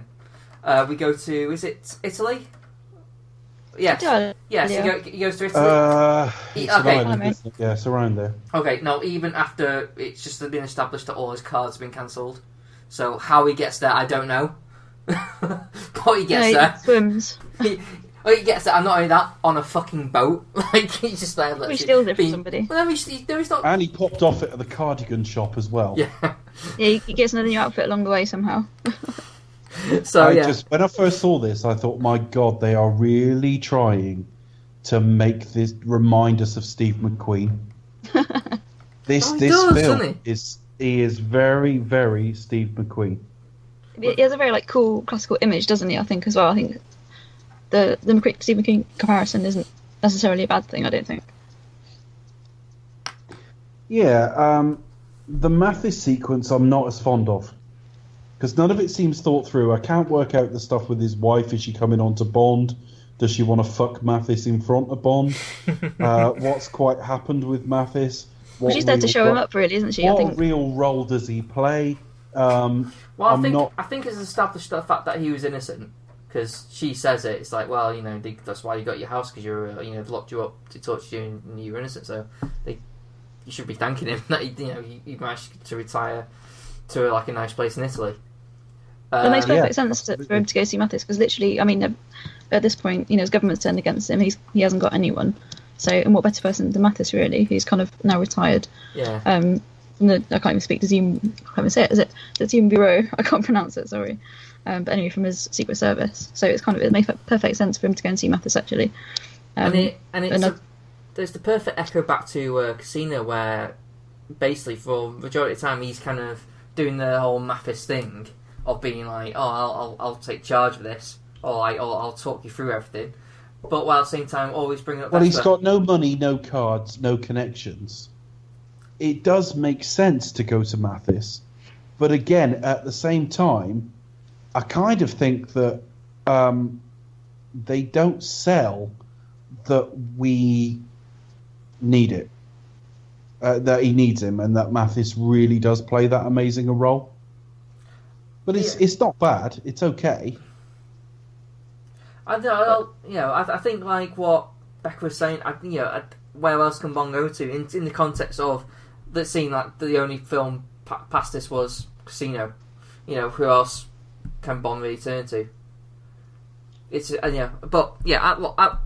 like it anyway. But I did enjoy the sequence on the plane. Bond looking immaculate but pissed out of his skull drinking Vespers. I think that's the first time we ever see him drunk, isn't he? Despite him being an alcoholic, it's the first time we ever see him cook on a Virgin flight with bartender. Yeah. Yeah, you can tell Richard Branson's had a Oh dear. Yeah. But so what you like that? Like just seeing Bond getting pissed. I just thought that you can read it several ways. I mean, if you're half intelligent, you should realise that Bond is still hurting, right the way back from stealing the photo of Vesper. But Daniel Craig has always played Bond somewhat emotionally understated. So to actually see him off his tits on the plane, drinking the signature drink he named after her, and clearly in a shitload of pain, I just think was a handy and well-timed reminder. Mm. And even Mathis seemed surprised, because I know he realised that he had feelings for Vesper, but he does seem genuinely surprised it's affected him this badly. Yeah, well, they always talk about, she died for you as well, and he's like, kind of, nah, she fucking betrayed me and all that. So yeah, he's very much in the kind of moody, grievy stage. So almost like denial, like he's telling himself that, the bitch is dead. He's just compartmentalising, isn't he? Yeah, she doesn't matter. She's not important. All that kind of thing. So, which is kind of like what Quantum of Solace actually means. So it actually makes sense to me that the title is called that. The title is not a problem, apart from the fact they've clearly really reached for it. Yeah, it does actually fit. Yeah. Yeah, no, it makes perfect sense. And some of the criticisms definitely. I've read of this film is, what a stretch, or what a pretentious title. The title's fine. Yeah. No, exactly. It's the original Fleming title. I mean, that doesn't relate to the actual story itself. Yeah. But so is Octopussy. It's that kind of. So is Octopussy. Yeah. So True, get used exactly. to it. Well, that wasn't really my problem. Yeah, exactly. Well, yeah. Yeah. So we're talking just about the title. My Dave, problem with Octopussy was everything else. Was it something to do with Whatchamores' age at the time? Oh, he's too fucking old. Oh, sorry. Take you back in time there. And it was the fact he was a smarmy fucker. Hate that film, by the way. You never would have guessed. Tell us about it, Dave. You did say. Shit. And you got like fucking DJ Arbitrage, you can't fucking act, playing a fucking recorder and like half looking at the camera because he's so self-conscious, and tennis jokes because he's such a fucking superstar, and Bond fucking everything that moves. It's shit. Which film do you hate more, Dave? Octopussy or Die Another Day? Octopussy. Die Another Day is fucking hilarious. Yeah, at least. Anyway, that was a short station break, folks. Anyway, moving on. Tonight's presentation. Yes. So yeah, we. Anyway, Bond sat on the plane having. I think he's had 6 wanked off, not fingers. Yeah. Yeah. So they got plenty of egg whites. and they get off and they meet. Lots of protein. They get off. They meet Agent Fields, aka Strawberry Fields, because that's the joke that's in the. That's the name. You can see if you've never picked that up, but you've seen this film, it's in the credits. Yeah. Yep. It's an odd thing to set a joke up to be in the credits, isn't it? Like, you have to look out for a name though. Yeah. She's like Fields, just Fields, and it's like, yeah, you have to read the credits to find out she's called Strawberry Fields. Yeah, which is totally worth it. Really great. So he shags her, and she gets killed by oil and stretched out very like Shirley Eaton. Well, it's kind of like an odd thing. We can't confirm whether she's been eaten. So, I mean, she does kind of basically get left there after tripping up Elvis on the stairs. Bond just kind of like fucks off with Camille, and she's like, "Oh gosh, I'm so sorry." And you're thinking, "Well, that's probably you dead then, isn't it?" Because I wonder what kind of she's getting up there. Cause she's kind of going up. Maybe she's going to speak to Dominic Green or somebody, and then she's like trips Elvis up and shows that he's wearing a wig. He's like, "Oh my gosh!" It's like, what's the point of that scene? The next time we see her, she's dead, and it's like, oh. I think so she gets something to do, really. I guess, but she doesn't really get to do much other than sort of show up, get shagged, and then it's a pointless character. It's just she. Yeah, exactly. It's almost like women are not key to this story, really, in terms of his sex life, anyway. So they've got to cram in something. This is really weak, and as much as it's a bit like you look at the Star Wars prequels, and they send Anakin to protect Amidala. Yeah, and he's wildly in love with her and a hormonal teenager. And you think, not in a fucking million years, if it wasn't pertinent to the plot, would anyone with half a brain do that? And it's the same here. He's a slightly drunken fucking womanizer who's heartbroken. So let's send that sexy woman in a fucking raincoat with nothing underneath. It's like, well, you wouldn't, would you? You'd send you'd send Tanner. You know what I mean? And I would be fascinated by a scene of me fucking Tanner. No. Oh, it would just be hilarious if they went there. I've forgotten my stationery. And the next thing you see, he's kissing Tanner's back. There's some fan fiction, guys. Covered in oil.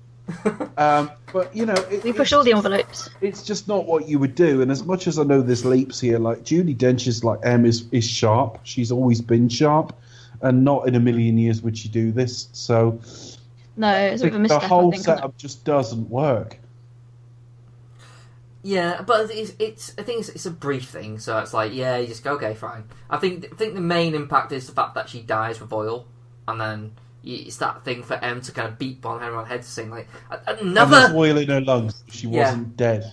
yeah, like another person dead, for Christ's sake, Bond, that kind of thing. Yeah, it's like, how many is that now? Yeah, That doesn't make sense either. And again, it needs another rewrite. And again, very like I mentioned earlier, when we get to Star Trek 2009, there's lots of this sort of stuff. What is their goal here? What are they trying to do? M and her team have turned up to basically take Bond in and stop him, because he's a renegade. He's had his cards cancelled, but has still managed to carry on. The woman she's bizarrely sent out to like bring him back is now dead. One of the best. They're in this hotel, which is one of the best jokes of the Craig era, where they're in a crap hotel because they're teachers, and so he goes to another one and says, "We're teachers, but we've won the lottery."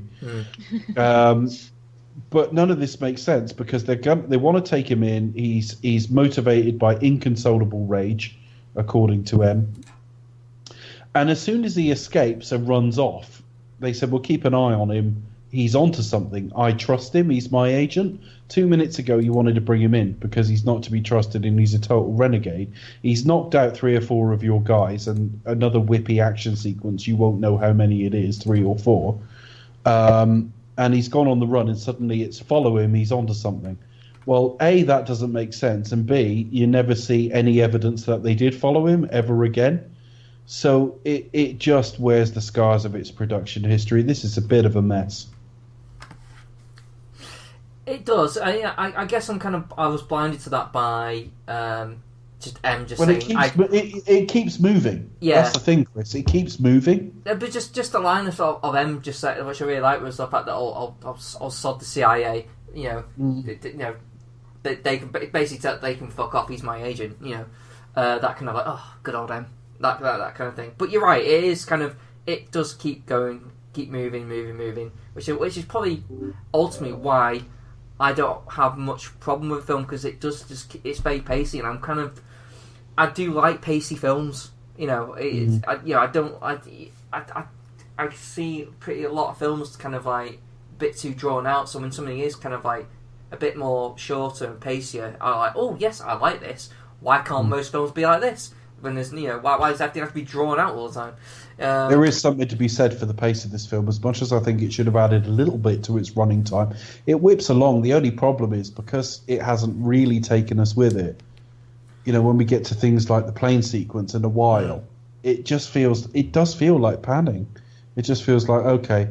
And we now know that Mark Forster was determined to have one in all 4 elements. So it's like, well, I haven't done my plane one yet.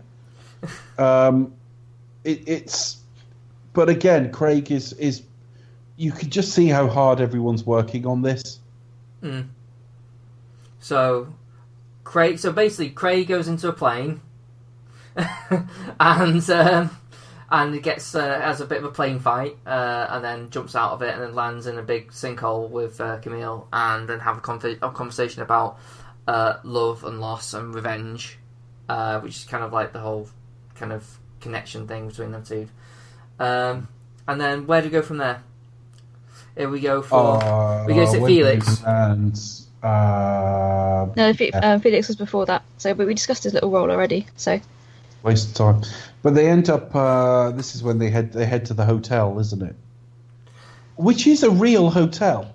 Yeah. And can go there. Thing is, as much as it's a real hotel, it doesn't seem like a real hotel, so it seems really implausible.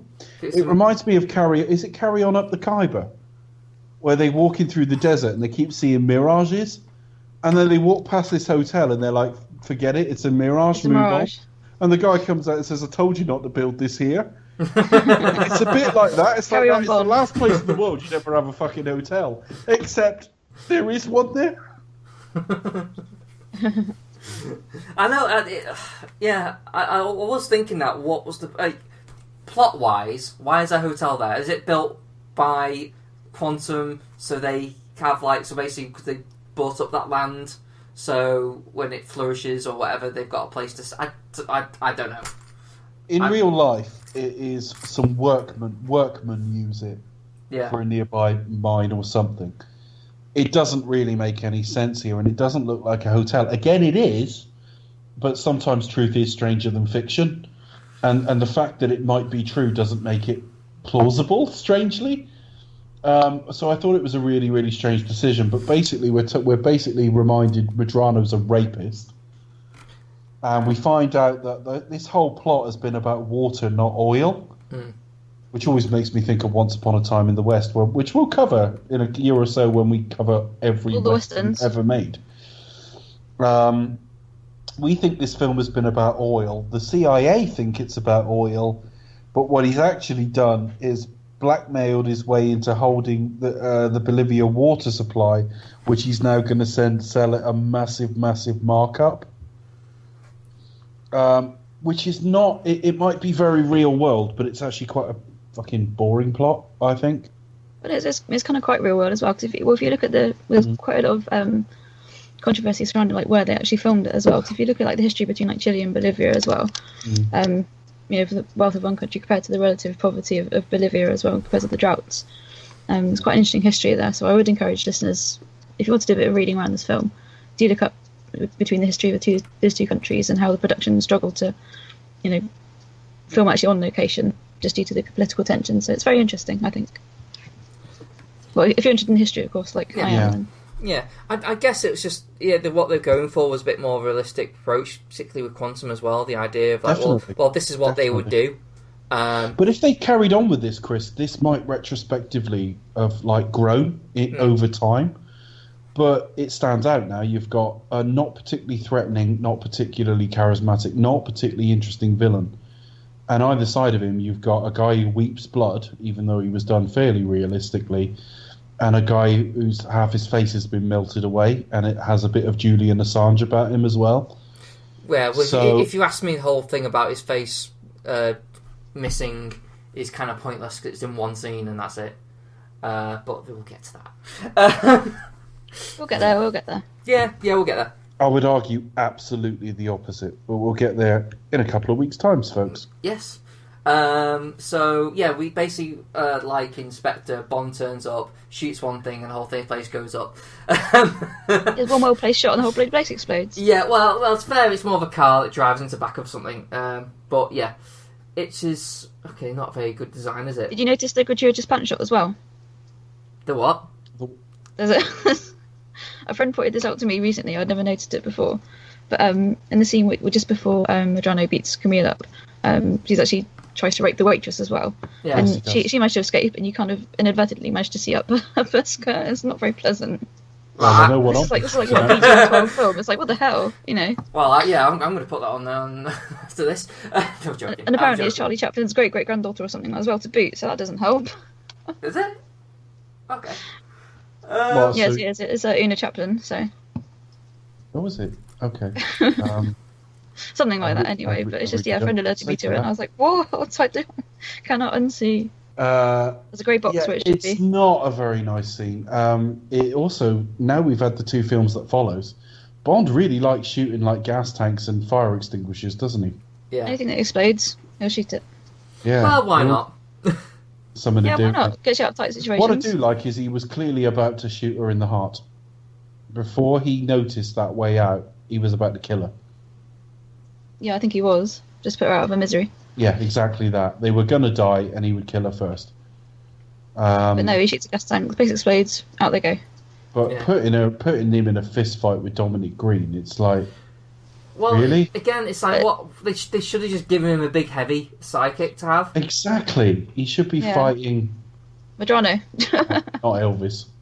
Yeah, but Elvis, no. Yeah, but he should be fighting I don't know, Gupta or sort, or something of that kind of that kind of elk to have a good fight with. Yeah, you know, absolutely, and Yeah. you know, and it would have enhanced Green's character as well. It would have helped him along, made him a bit more plausible as actual opposing threat when he's got someone mysterious with someone who looks kind of. You can add that. Well, I suppose they'll kind of go against that whole body grotesque thing. I think that's what Mark Forrester didn't want. He wanted to move away from that, which is why everyone looks normal in this film.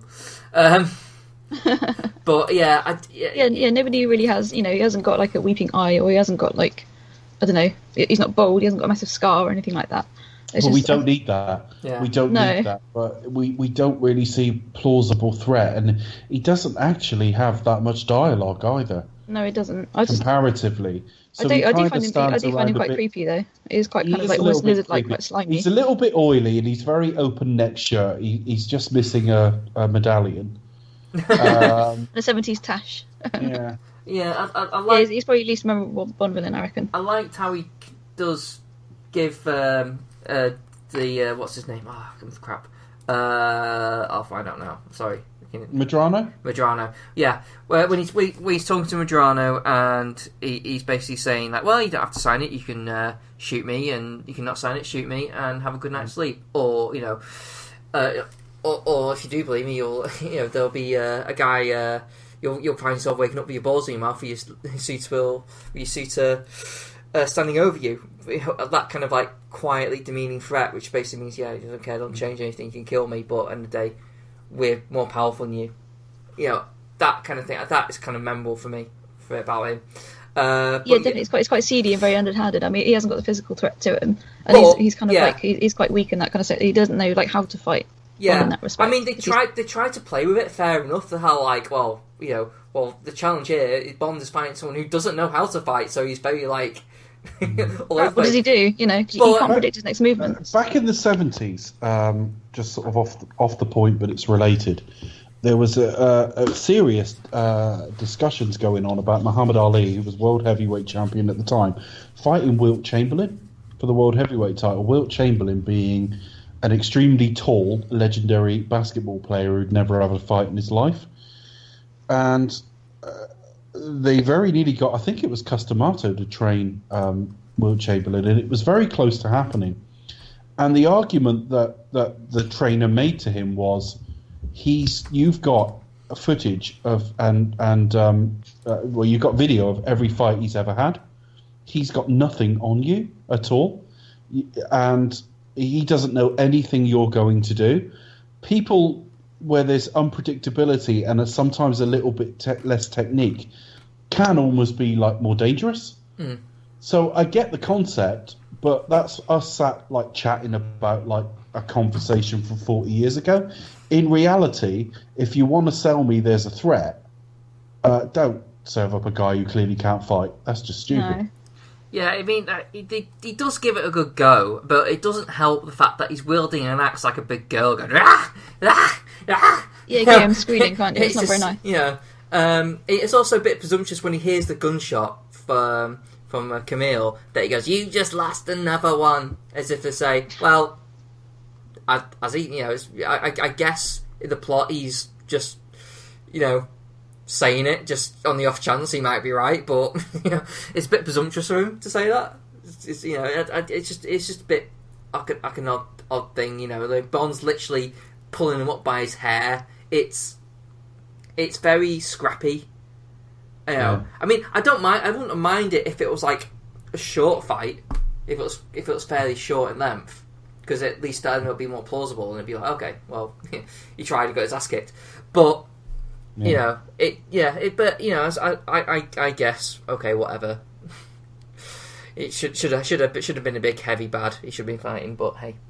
I think a lot of this as well is it's centered around Camille's story. So he's outside explaining to Camille about shooting and the rest of it.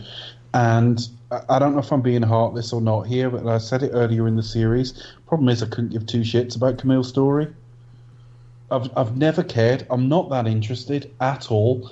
This more than almost any other Bond film needs to be exclusively Bond's story. It is all about him trying to find some either retribution or peace or whatever after Vesper. So we get introduced to this woman who's got some story about her family and whatever, and who cares? I don't care at all. And it does damage the end of this film because it's, at the same time he's having a fight, so is she, and I couldn't give a shit. He's fighting someone who can't fight, and she's fighting in a fight I don't care about. But they both win. Hooray. And he celebrates by not shagging her. He gets a little bit of a peck on the lips, but that's about it. Wow, God Almighty, he must have been tugging my plane home. I mean, they kept talk about Camille coming back though. There was like, I was hoping she might come back. I don't know. They just do this randomly, don't they? Every third Bond film, yeah, they just go, like Jinx was going to come back, or we really want her back because it brings back Michael Madsen. Yeah, you can advertise Camel cigarettes or something. There's one film I don't want to see. It's just they've only had. I'm trying to think who a spin-off would have worked with. Wei Lin. I can't think of any others. I'd love to see a Wei Lin movie. That'd be pretty cool. I was thinking about that. About a cameo in a written cameo that she might have had in Die Another Day. And I'm thinking that how much that would have even damaged the film even more if Wei Lin turns up. You think, well, why can't she just stick around and be the Bond girl when you get left of her? But yeah, because he had massive chemistry with her. Well, I don't know what it is about Pierce Brosnan because he's a really charismatic guy, but no fucking chemistry with anybody. It's just, I didn't care. I'm kind of happy enough he didn't shag her because I got fed up with women being served up as prizes. But at the same time, if he's not going to shag her, what the fuck's she doing here? She's got some story we couldn't give a shit about anyway. I would imagine most viewers feel the same way about that, although some may disagree, that's fine.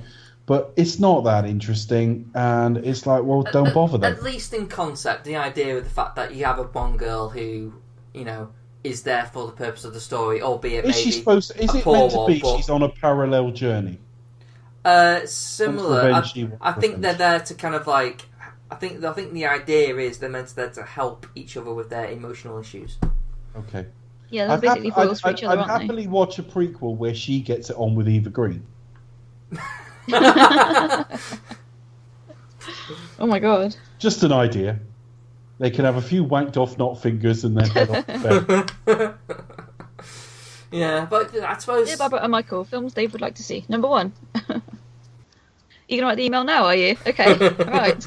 Yeah, no, wow. I'm not writing an email now. That's just, ridiculous. There's no way I'm going to write to... and Eon.mgm.com and tcmichael.wilson@eon.com and tits of Becca. Okay. I do like what comes next though. What the well, two things really. Firstly, him giving Green some oil. I quite like that. But then we head back to where do we actually go next? Is it Canada? Because I know she's a Canadian. It's Russia, isn't it? It's meant to be. Right. I know she's a Canadian agent. And basically, she's wearing for those of you who watch Castle, it's the female lead in that. I forget her name now. Stanich. Yeah. She is wearing an Algerian love knot and dating the same guy we saw in the photo at the start of the film. And basically, it's in Kazan, Russia. That's where they are. That's right. He's got another one on the hook, basically. Bond turns up, and you would assume the story arc has to be what happened, but you would assume from what we know of Bond in this film, he's going to kill him. But he doesn't. Yeah.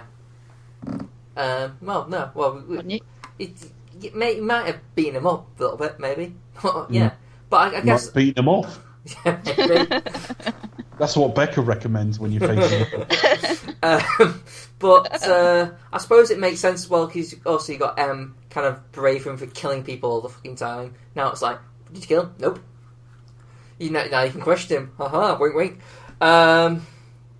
This is why I reckon it's all about Camille, really, because I mean, you want Bond to go on this mission.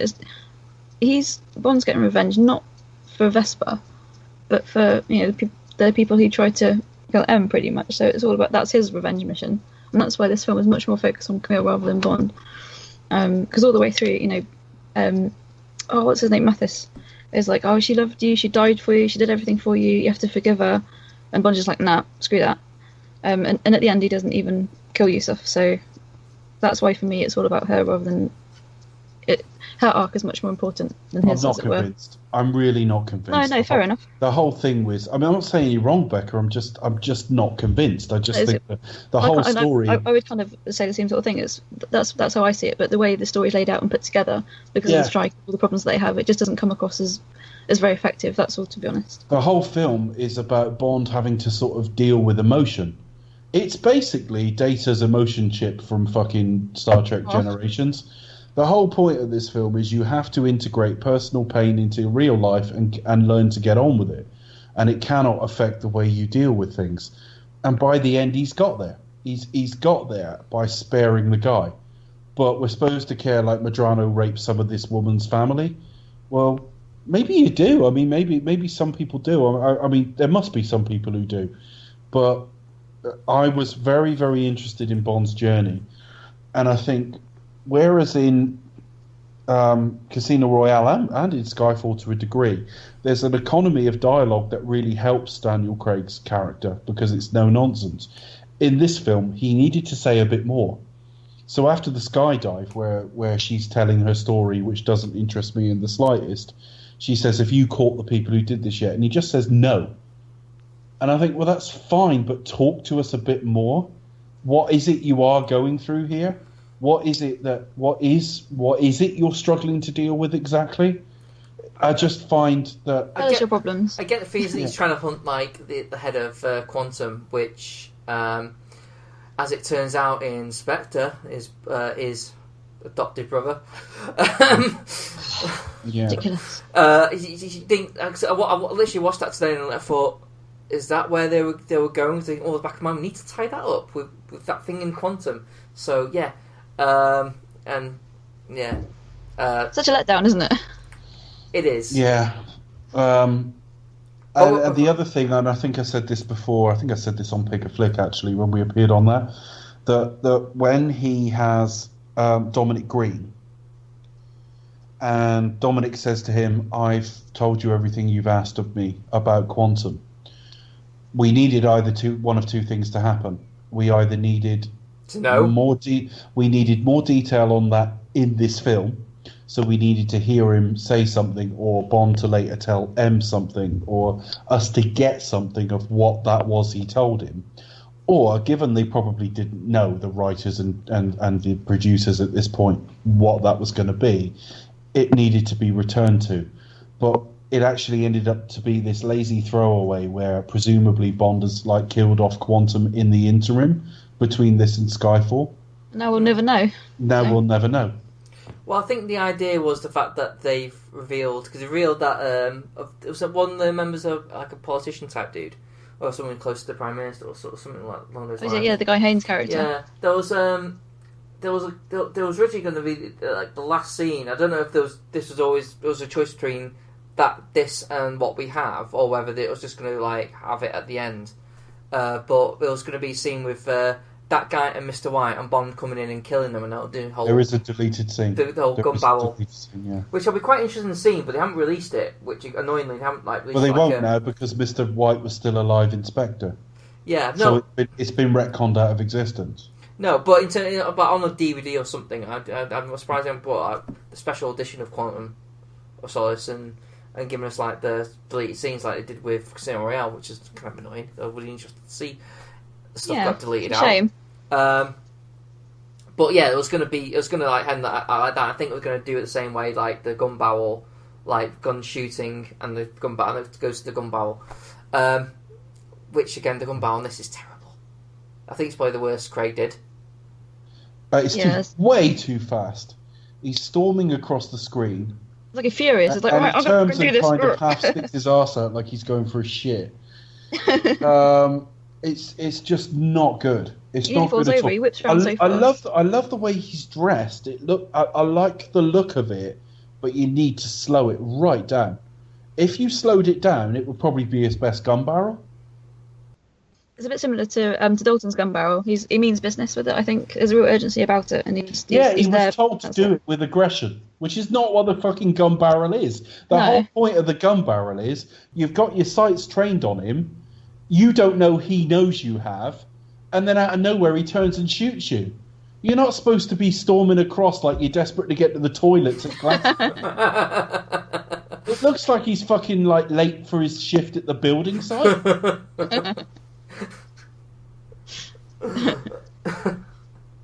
He's gonna walk angrily. He does. He's just like storming across, going like, right, let's get this fucking out of the way, done with. Done. Right, see you later. Yeah, he's impatient. Like, right, do it now. See ya. Bye. And again, like I've said on this podcast before, the gun barrel does not belong at the end; it belongs at the beginning. Yeah, we've got to wait another couple of films for that, I'm afraid. Yeah, it's a bugbear of mine because it just doesn't make, the whole idea of we'll get to this next week with like, oh, but it doesn't make sense to end it because the opening shot is like, well, get a different opening shot then. Yeah, find a different way. Exactly. Yeah, sorry. We've had that this week. We get it next week, and it's just unnecessary. And the funny thing is, Daniel Craig has done more like gun barrels than any other Bond at the moment, and only one film has it in the right place in the right format. Yeah. You just think so many fucking gun barrels to screw it up. I just think if you can make some mental leaps with this film, one of them being that we just accept that Dominic Green told him enough to take down Quantum, and we never saw it. That in particular, then you can kind of buy that this is at the end of the story, but it doesn't quite fit. And I'm kind of with Chris. I do think Skyfall's a better film. We'll talk about it next week, a couple of weeks' time actually. But I liked this feel and direction more. I wish I had 4 films that tied better into Casino Royale than 2 films, the second of which is compromised. Then you go on to a third that has nothing to do with it, and then you go on to a fourth that really ham-fistedly tried to tie it together. Yep, I absolutely agree. Thank you, Dave. Yeah, basically, look, at the end of the day, this is a weaker film. I'm not going to argue that. I don't think it's as bad as its reputation, may allow that. But I like the feel. I like the direction that this is going. For Craig, it suits. It's the way the Bond are like. Is there going to be more Bond tropes that will creep in if they continued in this way? Yeah, sure. Will I be fine with that? Yeah, definitely fine. I want it to be. I still want it to be this kind of grounded, this kind of world where Craig lives in.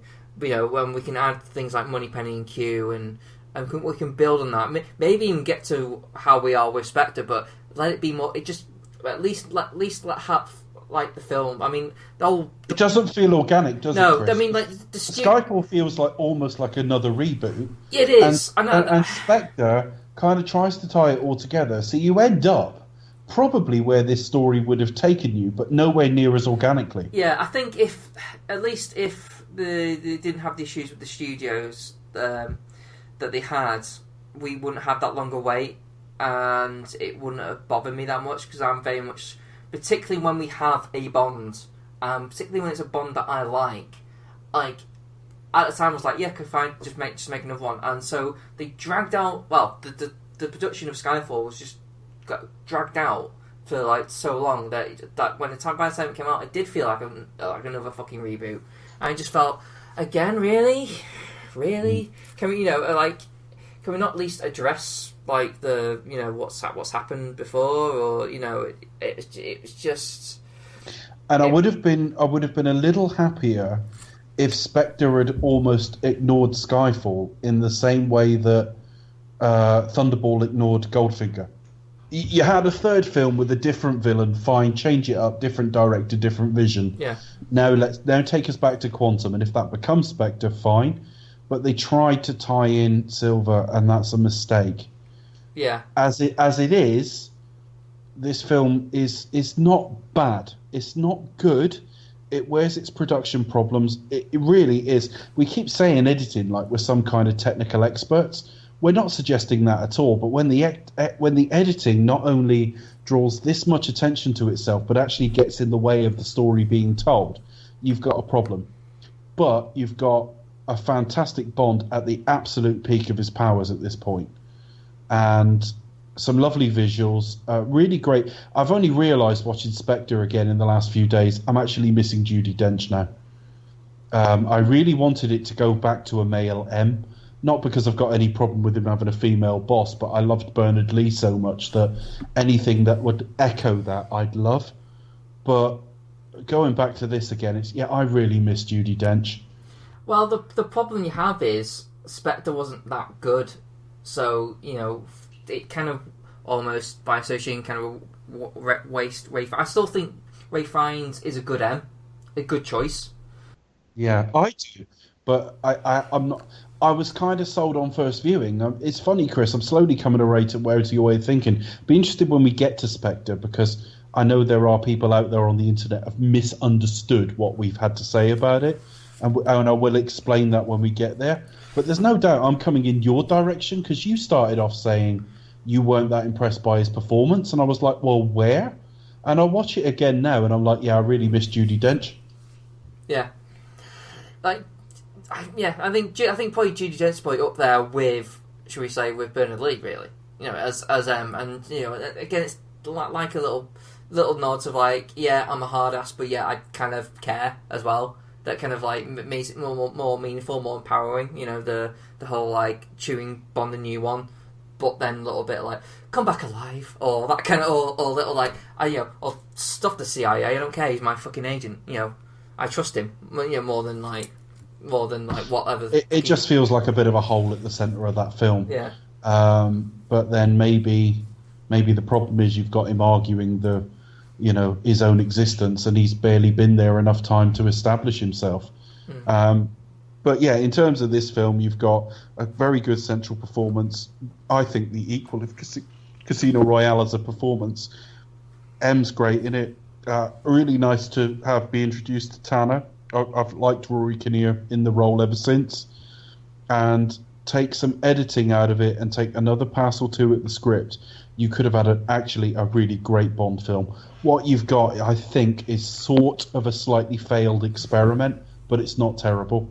It's nowhere near as bad as it seemed to me opening night 2008. Yeah, I've got a feeling this will, at least for me, this will. Oh, this does grow on rewatches. It has grown on rewatches. However, I don't think Spectre will. I mean, I've not watched it since cinema, but I've got the feeling that that's just gonna decline in expectations. I don't know how everyone else feels. But there you go. Becca, what are your final thoughts? We pretty much said it all, really. It's kind of. It was a grower. I mean, sort of coming out of it, I was like, don't know about that. But it's a grower, not a shower. Yeah. He's a lover, not a fighter. It becomes erect. No, that's it. I mean, like going back to you were just discussing about M as well. I do think that's the one good thing Mark Foster thought. Because he saw Casino Royale and thought, oh, she doesn't really have much to do in this movie. And now more she comes to the fore. Not more so. It's good that she's got more enhanced role there. But it really was, as a product of its time, really it suffered because of the strike, and boy did it suffer. I mean, Craig is phenomenal throughout, and I don't mind Olga Kurylenko as Camille, but everything else just kind of falls to pieces, really. And it's a great shame, and the way that Spectre does like massive retconning, and that's the reason why you don't see Green in the title sequence. It just completely gloss over this film, forgets about it entirely. It's a great shame, really, but hey ho, just means we've got Skyfall to look forward to. And Chris has always been a little bit cold on Skyfall, and I'm not going to preempt what he's going to say in a couple of weeks' time. But I think broadly amongst the three of us, we'll have lots of good things to say about it. I'll plenty to say about it. The problem with Skyfall is, I won't say no, but it's more of things that nag at the back of my head that trouble me. I mean, I think it has it falls on a couple of issues for me that I really kind of object to, which is a shame because I'd like everything else. So it's just the certain things like like plot and of course the kind of almost like a big-headed arrogance to it as well. It's a weird thing to say about a Bond film, but it is essentially has a bit of a we want a small indie kitchen sink Bond film. Well, it's a bit like Looking for Eric, where he just leans over his sink and looks depressed.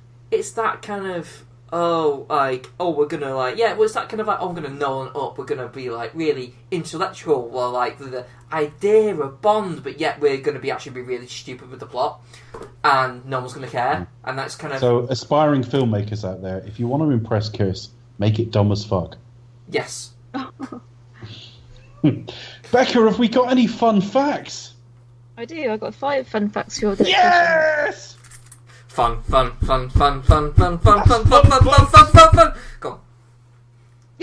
I'm prepared to We be. should have given more warning though, because our listeners haven't started stroking. Oh, Carry on. do I have to wait or? Oh no, they can pause it while they get themselves ready. Prepare for funnage. Prepare Funnage. Prepare for New funnage, word. folks. Oh dear me. Becca will now service you all. That doesn't sound right. I feel quite disappointed by these facts. They're not as fun as I think they are when I start. I'm thinking, oh yeah, that'd be quite fun. Our listenership didn't hear that. They're still thinking about being serviced by you. In your own time, Becca. This is why I'm single. Oh. Why? Because people don't want you after you've serviced our. Any single male listeners out there? Becca's available, so send your emails in to any gmail.com. That's a good point. We have had an email, isn't it? I'll just get the screen up. We'll cut this bit out, but I'll get the email from it. All right. Okay. But yeah. So basically, we take turns being desperate, and it's Becca's turn. So please write in. Anyway, no fun facts this week, folks, are during production they used a grand total of 9 DBSs during the chase scene in the quarry at the pre-title sequence. Do you remember, Becca? Do you remember how many you told us they used in Casino Royale? I have it written down. Yeah, I think I lied. It was more, wasn't it? It was a lot more than that. Yeah. Okay, so right, so 9. That does seem a lot for quite a short chase. But they were constantly being refitted and reused throughout that sequence. Right. And they managed to wreck a total of 14 cars. Anyway, this movie is all about the action. Is that your second fact? No, I've got more. This film's all about the action. Fact. Well, it is a fact because you've got in this movie, one Bond movie, you've got a car chase, boat chase, foot chase, and a plane chase. So you've got all the action sequences. Yeah, it's almost like he tried to incorporate all 4 elements. Exactly. Earth, wind, air, fire, water, ether. I think that one qualifies. That's fun, folks! My next fun fact is obviously... Did he actually explain why he wants to incorporate all the elements in the action scenes? Was there actual reason for it? Because he's an artist. Okay. He's a very mystical person. Mystical? Yeah, he's mystical. That's the one. He's very in tune with his chakras, So anyway, Becca's already announced the next fact is fun. Shall we investigate? Becca. Fun fact. Well, director Mark Forster is obviously well connected. And we've got a cameo. He's in the mafia? Yes, he's connected up to the gazoot. Up the where? He's in the mafia through his bum? Carry on, what's the fact? I think you're making these facts more fun than they need to be. No, you've got cameos from... We'll limit the fun in future, folks. No, you've got a lot of a few interesting cameos in this movie. Mexican directors Alfonso Cuarón and Guillermo del Toro as well. They feature as voices. They're in their voices to the movie. Have Cameo ever cameoed in a film? I don't know. I just wondered. I never heard of them. Who are they? Word Up from the 80s. Oh, really? Yeah. Oh. Talking of things falling flat on their fucking face. Anyway, Becca, what's the next fact? Okay, this is an actual fact. An actual fact? An actual fact. That makes me doubt the previous facts now. Previous facts were fake. This is an actual fact. Okay. Is it fun, though? No, is it fun? No, it's not very fun. It's not fun. No. This folks, is a Okay. serious, Serious fact. fact. Hang on, so I've just suddenly recognised this now. When people say an actual fact, doesn't that kind of like... Actual fact, Jack. Isn't the idea of fact meant to be, well, it's actual anyway, so why does he need to clarify a fact is actual, it's an actual fact? What you're pointing out, Chris, very shrewdly, is most people are fucking bellends. So anyway, back to the somber facts. Part of the film was shot in the Atacama Desert in Chile, and that's actually the driest point on Earth. Is that because Quantum has taken all the water away? Yeah, that's why. But it's not where have they taken it, it's when have they taken it. And why? Well, I guess we'll never know because they never explained it in Spectre. So. Okay. No, I didn't bother with it. Was there any more? No, they drank it all. Was there any more facts? Not were there any more water?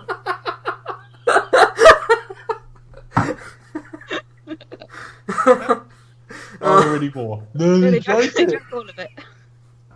Fucking hell. That's fun, folks. That's fun, folks! Obviously, next year we might even do a meetup where you can all come and drink egg whites with us. Anyway, were there any more facts, Becca? No, that's it for now. But we did get an email this week, folks. We did, and it asks a question of us. Oh, It does. So it's from James Jarman. Hello, James. He says, "Hi, Chris, Becca, and Dave. I've got a suggestion for the topic when you rank the Bond movies in your upcoming podcast. I think it would be cool to hear what your favourite Bond posters are. I think there have been some truly great posters in the past, from Connery to Moore's era. Can I just say before you go any further with that, Becca, James, you have a really fucking bizarre attitude of what's cool. But anyway, carry on. I think he's onto something, you know. But he thinks we're cool sitting talking about posters. But anyway, James goes on to say, unfortunately, from License to Kill onwards, they are just boring Photoshop posters without the imagination and flair of the originals. I think my personal favourite is the Moonraker teaser poster with Bond in his tux and spacesuit flying over the Earth. Yeah. As pictured in the email, but you can't see that. But anyway, Well, he I've says, seen the email, and with respect, James, that's bollocks. You're wrong. well, like, take for example the Star Wars movie Force Awakens that came out. That poster was very much in the style of the traditional, like, hand-drawn posters of the sort of 70s and 80s. And I think I'm with James in this one. I much prefer the kind of like the more artistic posters rather than just the CGI mashups of what we get today. like hand-drawn pictures of Roger Moore. Well, I mean, for my part, I think they actually came out of the gate with some of the best ones. I really like Dr. No. I like From Russia with Love much more. The landscape. I've got that one hanging on my wall in my room. That's fantastic. So that's probably my favourite, the From Russia with Love one. Although I like Thunderballs as well. Both of them actually. The one where he's kind of on the rocket, and also the one where he's sort of on his knees with the harpoon. I really also like, of the later ones, I kind of like For Your Eyes Only. Just the idea of him firing his gun in completely the wrong direction, but it is Roger Moore. Through the woman's legs. But I also really like The Living Daylights. So I think they're my favourite few. Okay, I'm just having a look now, so Becky, you might as well answer. James, if you're listening, come back to us and tell Well, us he's what you're written to the podcast. I would hope he's fucking listening to it. I'm not going to do a separate fucking email to him. He can't be asked to listen to the fucking thing. Okay, Hello, Chris. I have an answer what my my least favourite poster is. That's Skyfall. I think that's kind of lazy. Staying on his I think back. Spectre was quite lazy, actually. The one sheet of literally the teaser poster of just Daniel Craig standing there. That Yeah. was very boring. Yeah, yeah, I absolutely agree. That is just like, yeah. I've got kind of a thought, like, Dave's not going to like this. So I've got a little bit of a soft spot for, ever since I posted the Octopussy review, because I found the poster and it literally has like. Oh, where he's covered with all the legs. Well, no, basically right at the All top. the arms. Yeah, the right, limbs, yeah. right at the top. He's literally punching the bad guy off the plane, like literally standing and punching him off the plane, and that I just thought was amazing. View to Kill's quite striking. I do like, obviously I'm going to say, no, actually no, I'm not going to say License to Kill. License to Kills isn't good. They did start with a hand-drawn one. There was the studio overruled them. The original idea was much better. Right, what's the original idea? I knew you were going to ask that, and I don't actually remember the details. I just remember seeing an alternate version of it that was much, much more interesting, and the studio went for the most generic thing possible. So View to Kill. I would like to say On Your Majesty, just because he's got lasers and just in a skiing on a tux holding a gun, very cheesily. I'm not actually. I love Majesties, and I think that's been clear all the way through this series. Not that fond of the poster, to be honest with you. But same kind of go for You Only Live Twice, where Sean Connery's like flying a helicopter while doing the gun pose. But I'm gonna go. I don't know. GoldenEye's pretty decent. I'm gonna go for a bit of Live and Let Die, because why the fuck not? There we are. That's my answer. There you go. So, Live and Let Die for Chris. For me, if I had to choose one, it would be From Russia with Love. Becca? Yeah, I'm going to say From Russia with Love on that one as well. So the classical, I can't remember for the life of me the artist, unfortunately. But the one we've got Bond posing with what looks like the Lugo. I was about to give you a name, then I realised it was the wrong name. I was going to give you Drew Struzan, who does the Star Wars ones. Was he even born? I don't think so. Either way, he's retired now, so I think he was born. Oh, God. Sorry. He did Indiana Jones posters as well, didn't he? Oh, yeah, and they're great too. We ought to talk about Indiana Jones sometimes. Yeah, sometime soon, I think. Coming soon. But no, I would agree From Russia with Love is probably my favourite Bond movie poster. So thanks for your email, James. Hope that clears that up. Yeah, thanks, James. Thanks for listening. Yeah. Well, Send if you are emails. listening, of course. Yeah, if you are. We'd expect. Not quite sure about that one. Yeah. Rebecca wanted to write back to you while we were talking to you on the show. Dear James. Chris, I think we've given James more time than he deserves, to be honest there. Oh.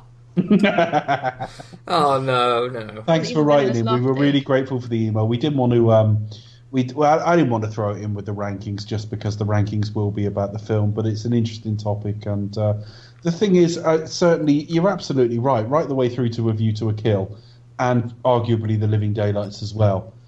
This series had some fantastic artwork. It's a shame they don't make posters like that anymore. I mean, like, now it's just basically just Bond with a gun. There's so much more, like, if on all the different Bond communities on Facebook, that there's much better fan art out there that's produced that easily could better the real thing. I will give a shout out to the Casino Royale one, not the one that's used on the DVD. The teaser one where he's looking down at the table. Where he's on the table with chips and amber with a gun just there at the side. It's like Craig's steely eyes. Yeah, that I like. But the one where he's just walking away. Can you imagine if you'd been getting a hand job from Robert Davi at the time? Chris would have. I like to think Robert Davi's actually under the table. Is his good luck charm? Yes. Anyway, what's next, Becca? Yeah, Chris wants to sign off now and have a good hard fucking think about that. Anyway, we will return with Skyfall.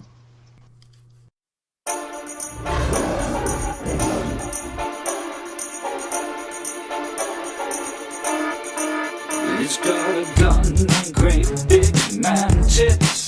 He's got your ears in tiny trunks. Dame Judi Dench is furious with him. He's gone completely out to lunch. The Quantum of Solace. I don't know what that means. What does it mean? He's having flashbacks in black and white. No more raised eyebrows, no more quips. He's got the stunt team from the Bond films and lots of product sponsorship. The Phantom of the Qualis.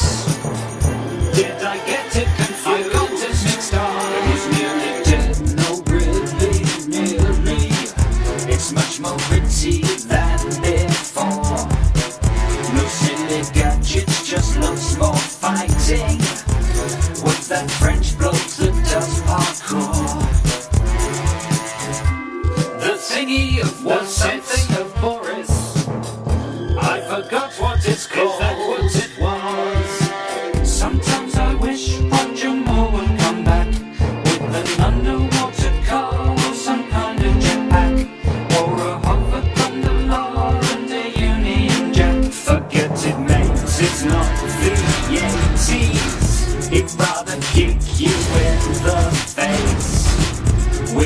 a new bond for the naughties, because the world's a terrible place.